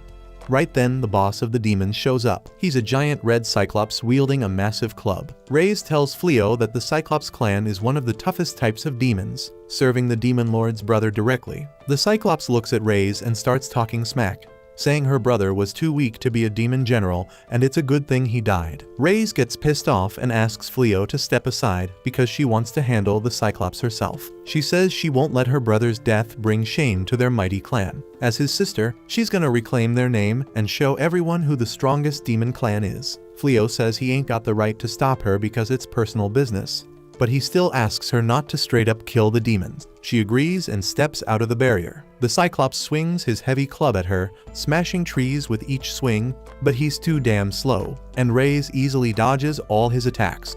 He keeps chasing after her, and she uses her mad agility to land small hits on him over and over. The Cyclops asks her if she thinks this gonna be enough to take him down. Reyes tells him if she was still her old self, she would have ripped him apart already. But after meeting Fleo, she's learned to control her power. She tells the Cyclops to be grateful to her man because he doesn't want him dead. Then she activates a skill and leaps high in the damn air. And with her next move, she switches places with the Cyclops, making him fall free. He throws his club at her, but that's a rookie mistake because Reyes switches their positions again. The Cyclops gets smacked in the head with his own club, and then Reyes decides to finish him off. She's floating 4 trees in the damn air with her magic. Then she uses gravity magic to speed them up and send them crashing towards him. She hammers the 4 bite wounds she gave the Cyclops earlier and pins him to the ground. With that, the Cyclops tells his minions to attack her, but Fleo uses his magic to instantly restrain all the demons. Reyes says he should have let her handle them all,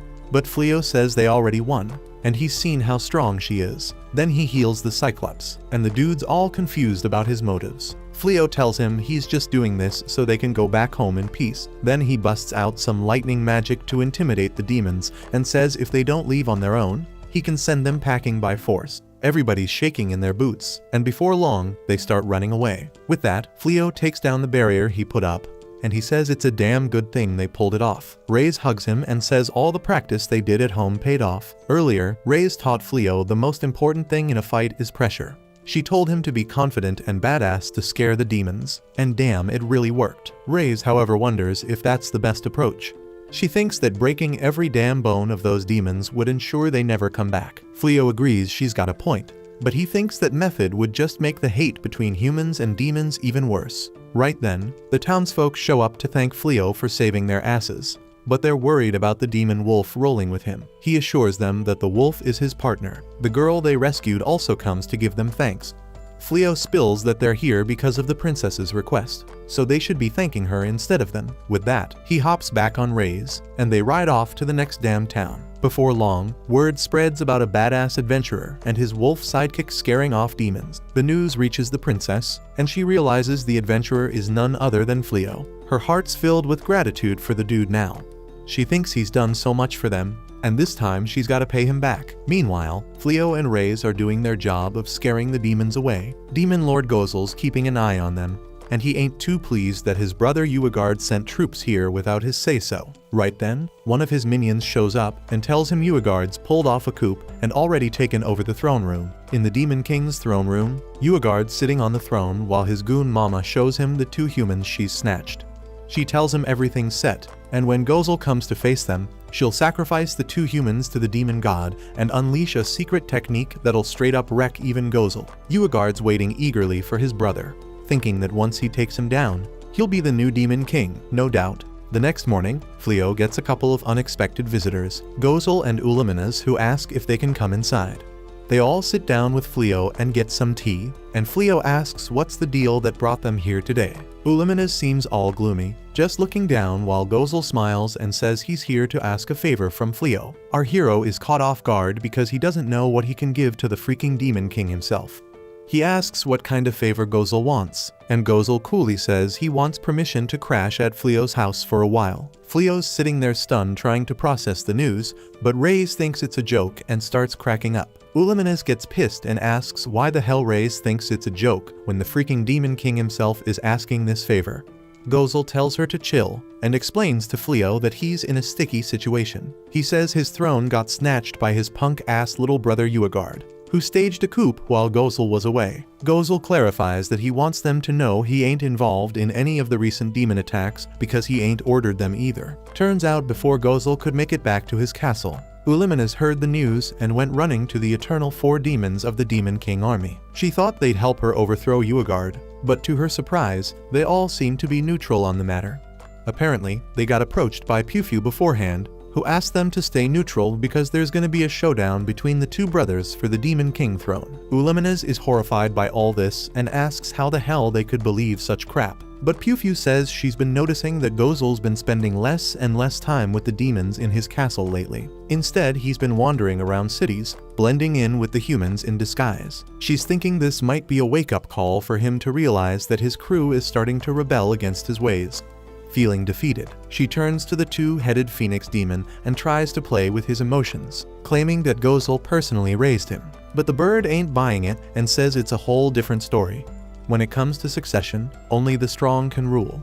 And lately Gozel's been slipping, unable to make tough decisions, which is causing the war against humanity to come to a standstill. She then looks at the centaur and asks if he's turning into a traitor too. If they were truly loyal, they'd march up to the throne and toss every single person involved in the coup into the slammer, so they never see the light of day again. The centaur keeps his cool, gazes at her, and calmly says he'll always be loyal to Gozel. He believes the throne belongs to him, but he also sees it as a golden opportunity for Gozel to flex his true powers, crush this revolt, and regain dominance. That's why he's staying neutral. Uluminas feels defeated but walks alongside them into the throne room, where they find Uegard posted up on the throne. with Piu right beside him, claiming they're in the presence of the new Demon King.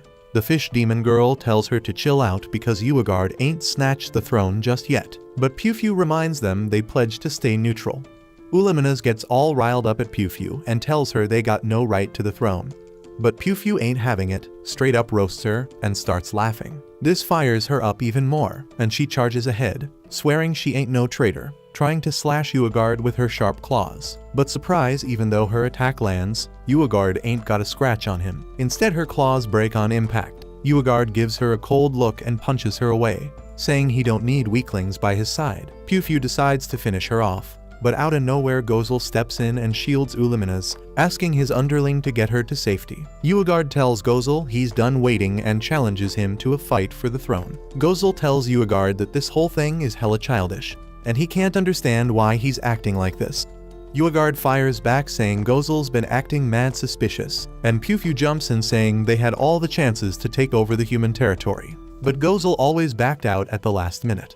He could have just forced his way to the palace, but he didn't want to spill any innocent blood. And on top of that, he's been spending too much time with humans, enjoying their lifestyle, which makes him unworthy of being a demon. Gozel steps up and turns to his loyal Eternal Four demons, asking if they believe this too. They just stand there in silence, and Gozel gets the message loud and clear. Out of nowhere, he starts powering up. While Uagard gets ready for a brawl, the Eternal Four get hyped because they can feel Gozel's crazy strong powers radiating from him. Piu realizes this too and gets ready to sacrifice the fake hero and the thoughts to gain more power. But to everyone's surprise, Gozel takes off the Demon King ring from his arm, tosses it to his brother, and declares that he's giving up his claim to the throne. They're all left dumbfounded, trying to figure out what's going on. Uagard gets pissed, thinking he's being played, but Gozel tells him there's no point in fighting for the throne when his crew don't trust or believe in him no more.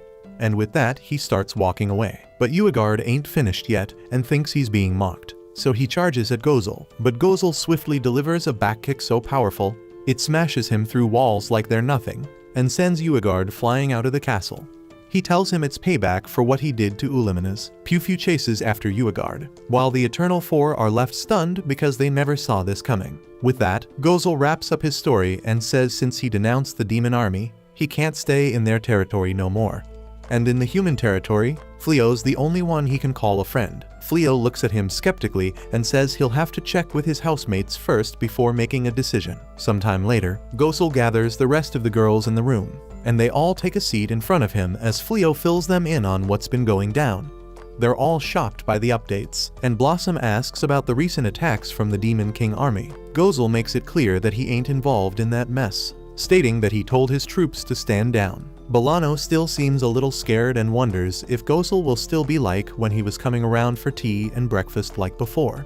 Gozel assures them they got no reason to fear him no more since he ain't the Demon King and ain't part of their army. That eases their minds a bit. But Uliminas complains about how they wouldn't have to ask for a place to stay if Gozel didn't give away all their money to the army's intelligence department. Gozel replies that their work was crucial to keep innocent folk safe, and they deserved a good paycheck for it. He explains that he took the throne from his old man because he didn't like his ways, so it was bound for something like this to happen to him too. But he ain't got no regrets. In fact, he says they can now focus on other things, like how Fleo disguised himself and protected the town. Fleo's surprised that the Demon King knew about his actions and turns to the other girls, asking their thoughts about Gozel staying with them. The others seem cool with it, but Balirosa ain't too keen on having the literal Demon King in their house. But Reyes steps in and tells her he ain't even the Demon King no more, and she manages to convince her emotionally to go along with their plan. So the Demon King moves in with them, but he seems to struggle finding something to do. He approaches Blossom and offers to help her, but she declines, saying she don't want any more magic in her crops. With that, he heads over to the stables where Bairelli's taking care of the demon horses. He asks if he can lend a hand, but the horse gets spooked by his intense aura, and Bairelli tells him to bounce. Next, he steps into Fleo's workshop, admiring all the armor pieces he's crafted. They have a chat about it while Uliminas watches, seeing Gozel having more fun than ever as the Demon King. Later that night, they all gather around a bonfire, chowing down and shooting the breeze. But Balirosa still looks uneasy, keeping her distance. Later, she can't sleep and gazes at the moon when Reyes and Fleo enter the room, offering her some tea and snacks. Reyes apologizes for manipulating her, but she brushes it off, saying she's just a housemate anyway. Fleo chimes in, saying he loves the way they're living now, each of them playing their roles, complementing each other, and living in perfect harmony. Banished looks off into the distance, thinking she might not belong there because she ain't got nothing to offer. She knows Gozel wouldn't harm a human, and that he ain't the Demon King anymore, but she also knows that humans and demons ain't all that different. They both have friends and family. But even with that knowledge, she can't pretend to live peacefully under the same roof as a demon. She's seen the horrors suffered by knights who mourn their lost loved ones. Fleo locks eyes with her and tells her she don't have to get along with them if she don't want to. He explains that Gozel can live anywhere, and the real reason he's there is because he's scared Uegard might try something against them. Reyes also looks at her and reminds her that she ain't useless. She's the one who taught her how to bake cookies, offering her some as a sign of appreciation. The next morning, Banished walks up to the demons and tells them she's cool with staying with them, but she'll be keeping an eye on them. If they harm a single human, she ain't never gonna forgive them. Gozel smiles, and Ulimenes mocks her for being scared of Gozel in the past. Banished fires back, saying Ulimenes lost to Fleo twice. Gozel approaches her, extending his hand for a handshake, but Banished refuses, saying she'll do it once she can trust him. And with that, she heads into the forest for the day's hunt. Meanwhile, we see the hero and Suya hustling away from the demon castle. The thief hero mentions that when they hit the town, they're gonna sell the jewels they snagged from the demon treasury. He says they can chill at an inn and enjoy a nice relaxing bath.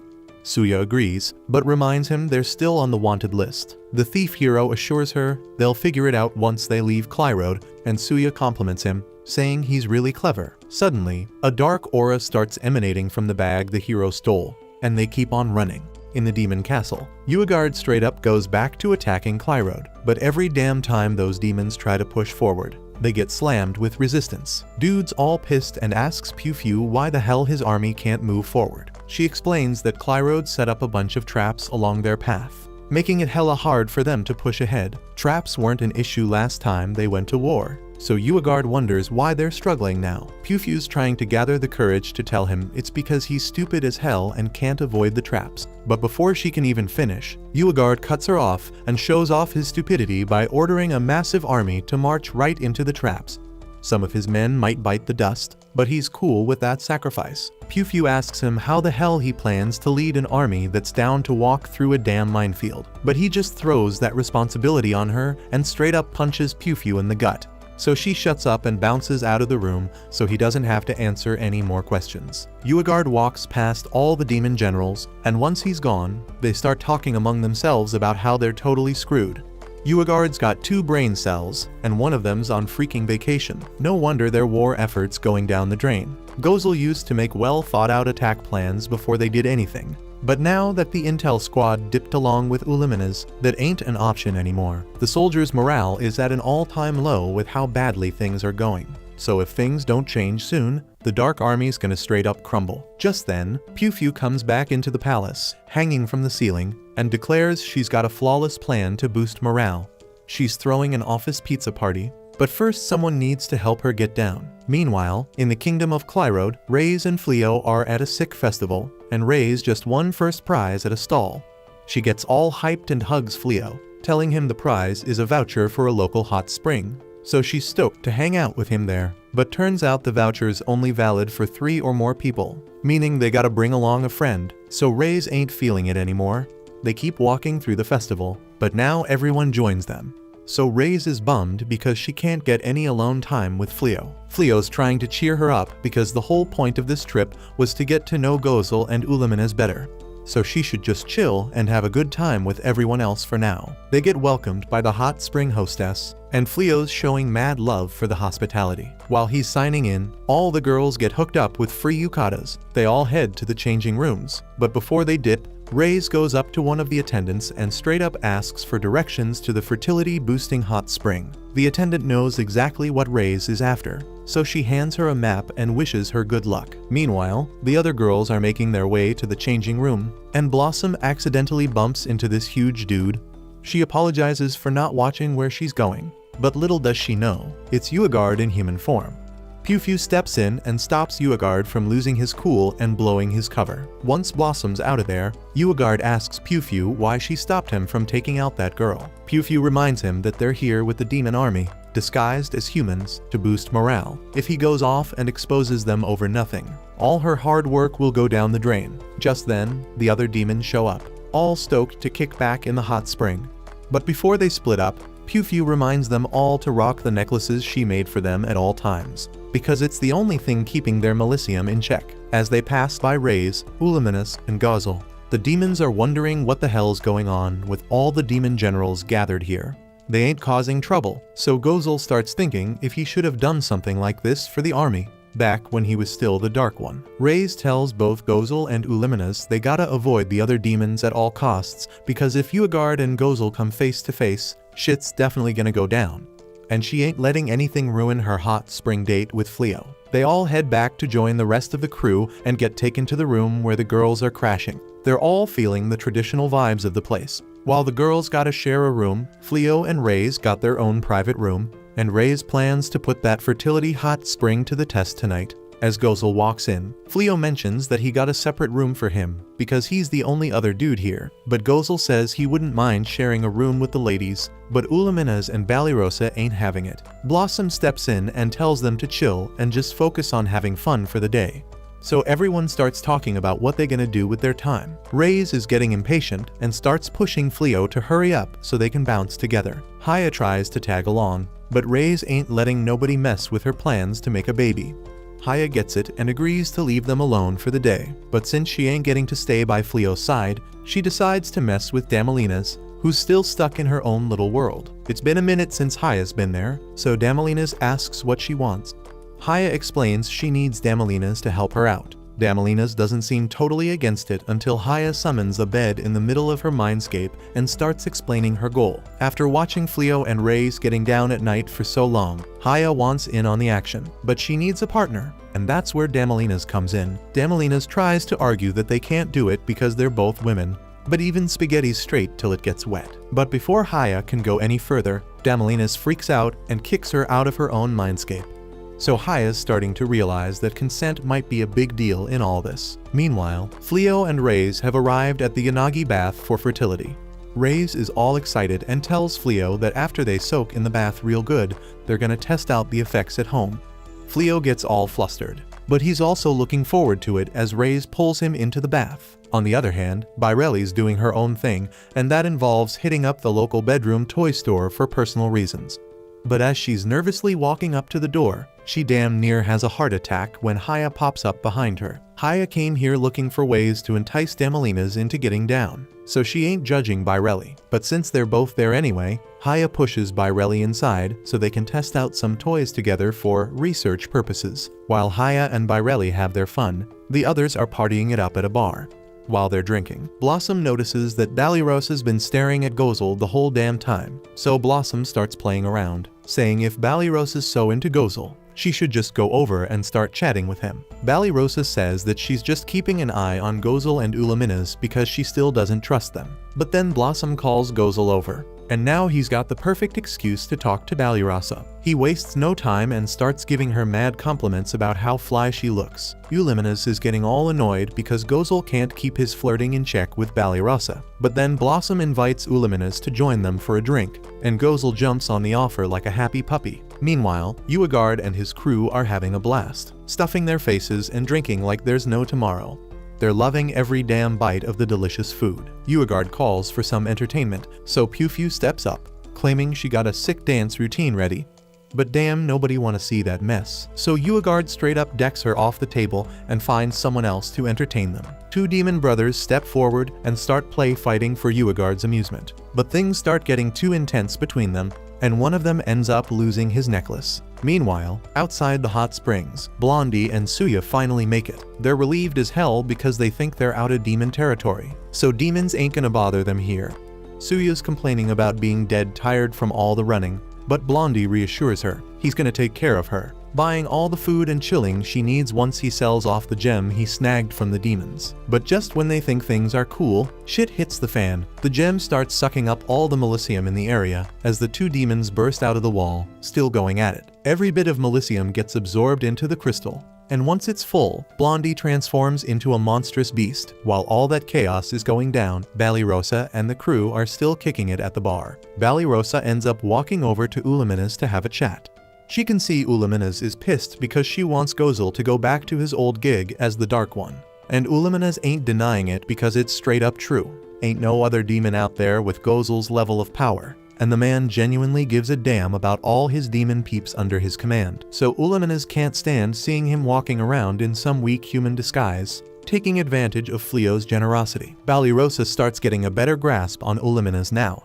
She used to think Uluminas was acting all childish, not accepting that Gozel ain't the Dark One no more. But now she realizes Uluminas must be head over heels in love with Gozel. This revelation hits Uluminas like a ton of bricks. But hold up, there's an even bigger disaster going down right behind them. There's a freaking huge monster tearing the inn apart. In the midst of all that chaos, everyone in the inn is in serious danger. Thankfully, Fleo steps up and manages to keep everything from collapsing, saving everyone from harm. But since he's busy holding the place together, he can't go check out what the hell is happening. So he asks Reyes to handle it instead. Meanwhile, the rest of the crew assumes Uagard and his demon gang must be behind this craziness. But that monster needs to be stopped. So Banished, Blossom, and Bolano get ready to go into battle. But Gozel tells them to hold up because they ain't got much chance against a beast like that. Banished and the others ain't having it. They ain't just gonna leave Fleo dealing with everything on his own. They may not show it, but they were all knights once, so they know how to handle themselves in a fight. They stick by Fleo's side because they want to repay him for all the help he's given them. They can't just sit around doing nothing at a time like this.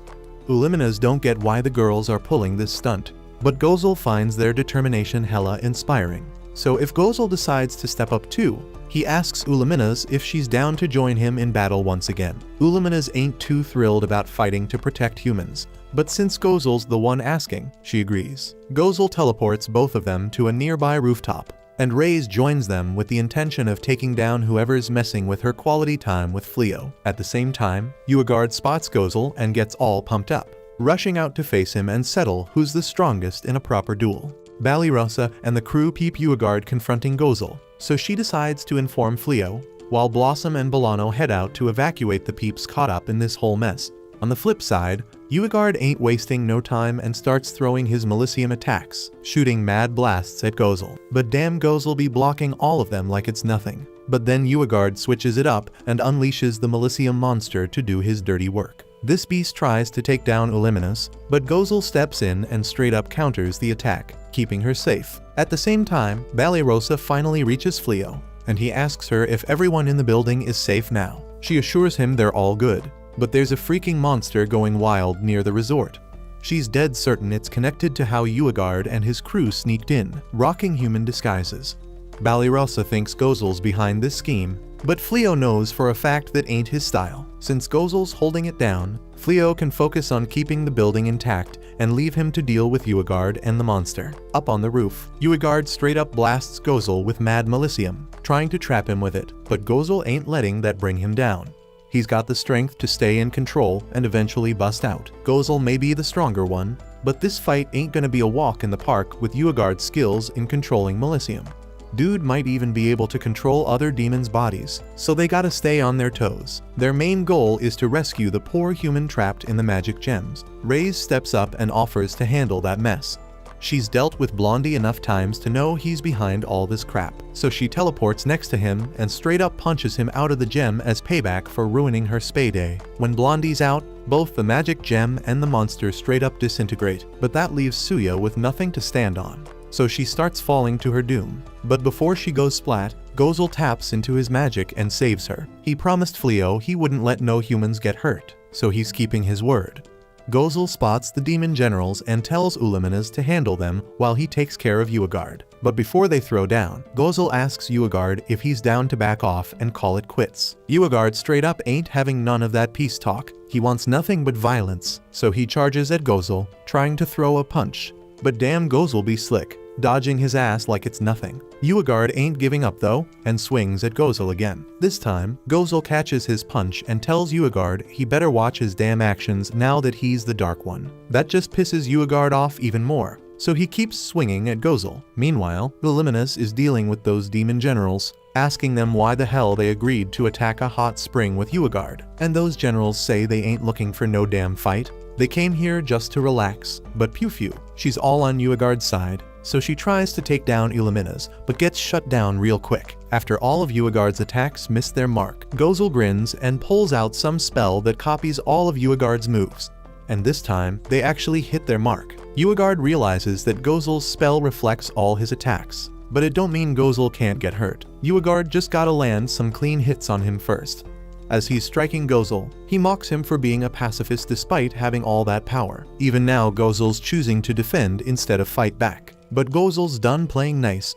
He grabs Uagard by the face and busts out a spell he never wanted to use again. This spell seals away all of Uagard's Melicium, leaving him weaker than your average human. Uagard never even heard of this kind of spell, so Gozel breaks it down for him. He perfected it to take down the former Dark One and claim the demon's throne. Turns out, the spell was originally developed by humans, and Gozel just finished what they started. Uagard straight up outraged that Gozel would even think of using a human spell on him. But at that moment, the hostess and her crew whip out some special talismans. They use them to bind Uagard and capture his ass. And it ain't just Uagard. The rest of his demons get caught up too. Although Pew seems to be enjoying the ride, the hostess had some fail-safe spell on all the yukatas she gave to the guests. Since Uagard's crew's been deemed a danger to everyone here, she uses the yukatas to send them flying away from this place. Illumina's is straight up shocked at how damn easy it was to get rid of those fools.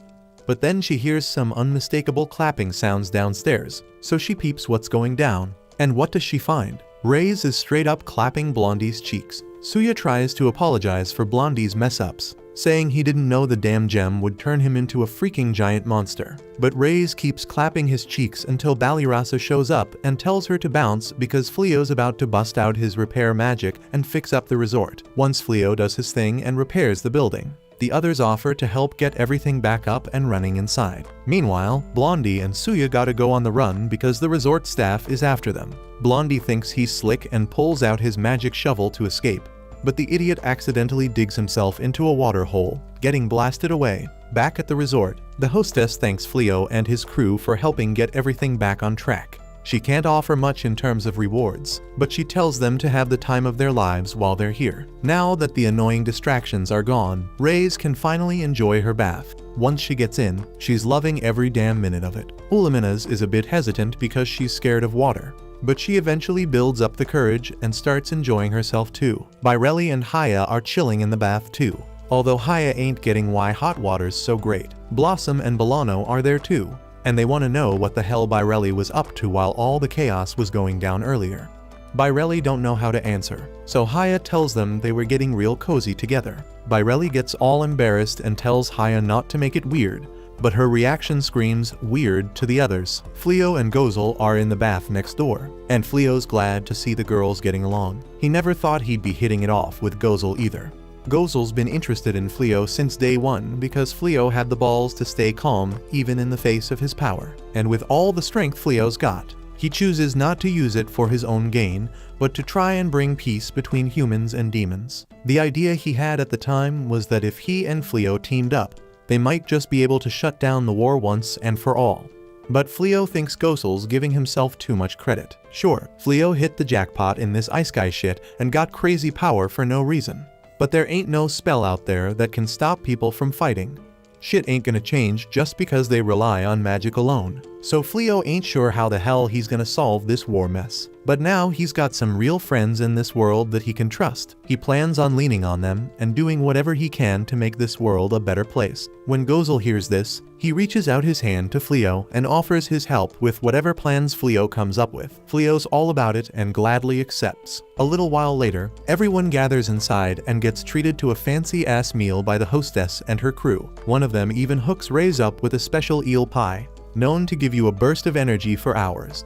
Reyes shows her gratitude, and while everyone's chowing down, Balirosa steps up to Gozel. Gozel's all surprised because Balirosa ain't never approached him on her own before. He asks her what she wants, and she says she's here to thank him for what he did in the battle earlier. Reyes told her how he made sure to protect humans throughout the whole thing. Gozel brushes it off, saying it ain't a big deal because he can't break the promise he made to her. But Illumina's gets all jealous because Gozel's getting close to Balirosa. Everyone's having a blast at dinner, and when it's time to hit the bed, Reyes comes in to check on them all. She makes sure they're all knocked out, and then she goes over to Fleo, who's sitting there staring at the sky. Now that it's just the two of them, Fleo asks Reyes what she thinks of humans in general. She admits she ain't really put much thought into it, but on the surface, humans seem weaker than her own race. But after spending all this time with humans, she realizes that superiority ain't just about military shit. She remembers how Banished served her a taste of defeat in a baking contest they had a while ago. So while she can't exactly say she loves the human race, she don't see them as enemies no more. But forgetting about her emotions for a second, she straight up asks Fleo why he's dropping this question out of nowhere. He tells her he just wanted to know where she stood. The war between humans and demons is about to get uglier,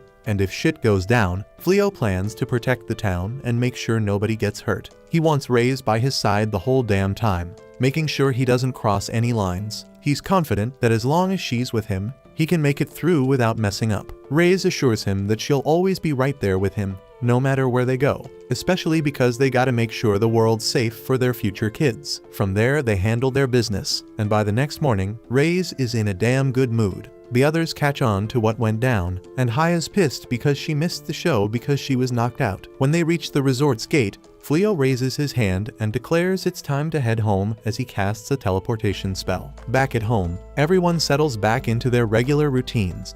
Blossom's back in the field working with Saib, and Bolano just introduced herself to her class. She tells them how she used to suck at magic, but thanks to her teacher, she's gotten pretty damn decent at it. Now she's gonna bust her ass to pass on everything she learned from Fleo. Haya's hustling with her magical garden, and Blossom's impressed as hell with the results, so they'll have a ton of veggies to sell in town later. Gozel's been mad busy learning how to whip up weapons with Fleo, but Ulimina's ain't getting the point, because it ain't like Gozel trying to open a weapon shop or something, but Gozel actually considering doing just that. So Ulimina's starting to try and talk him out of it. Right then, Banished rolls up and gives props to Gozel for hooking her up with that sick armor. It was straight fire and perfect for her. But Ulimina's still feeling some type of way because Banished is all cool with Gozel, so she starts growling at her. Banished tries to change the subject and brings up how the princess getting crowned today. She hoping the demon fools don't start up their attack and ruin the whole thing. And Gozel tells her not to trip about that because he sealed Uagard's Milicium,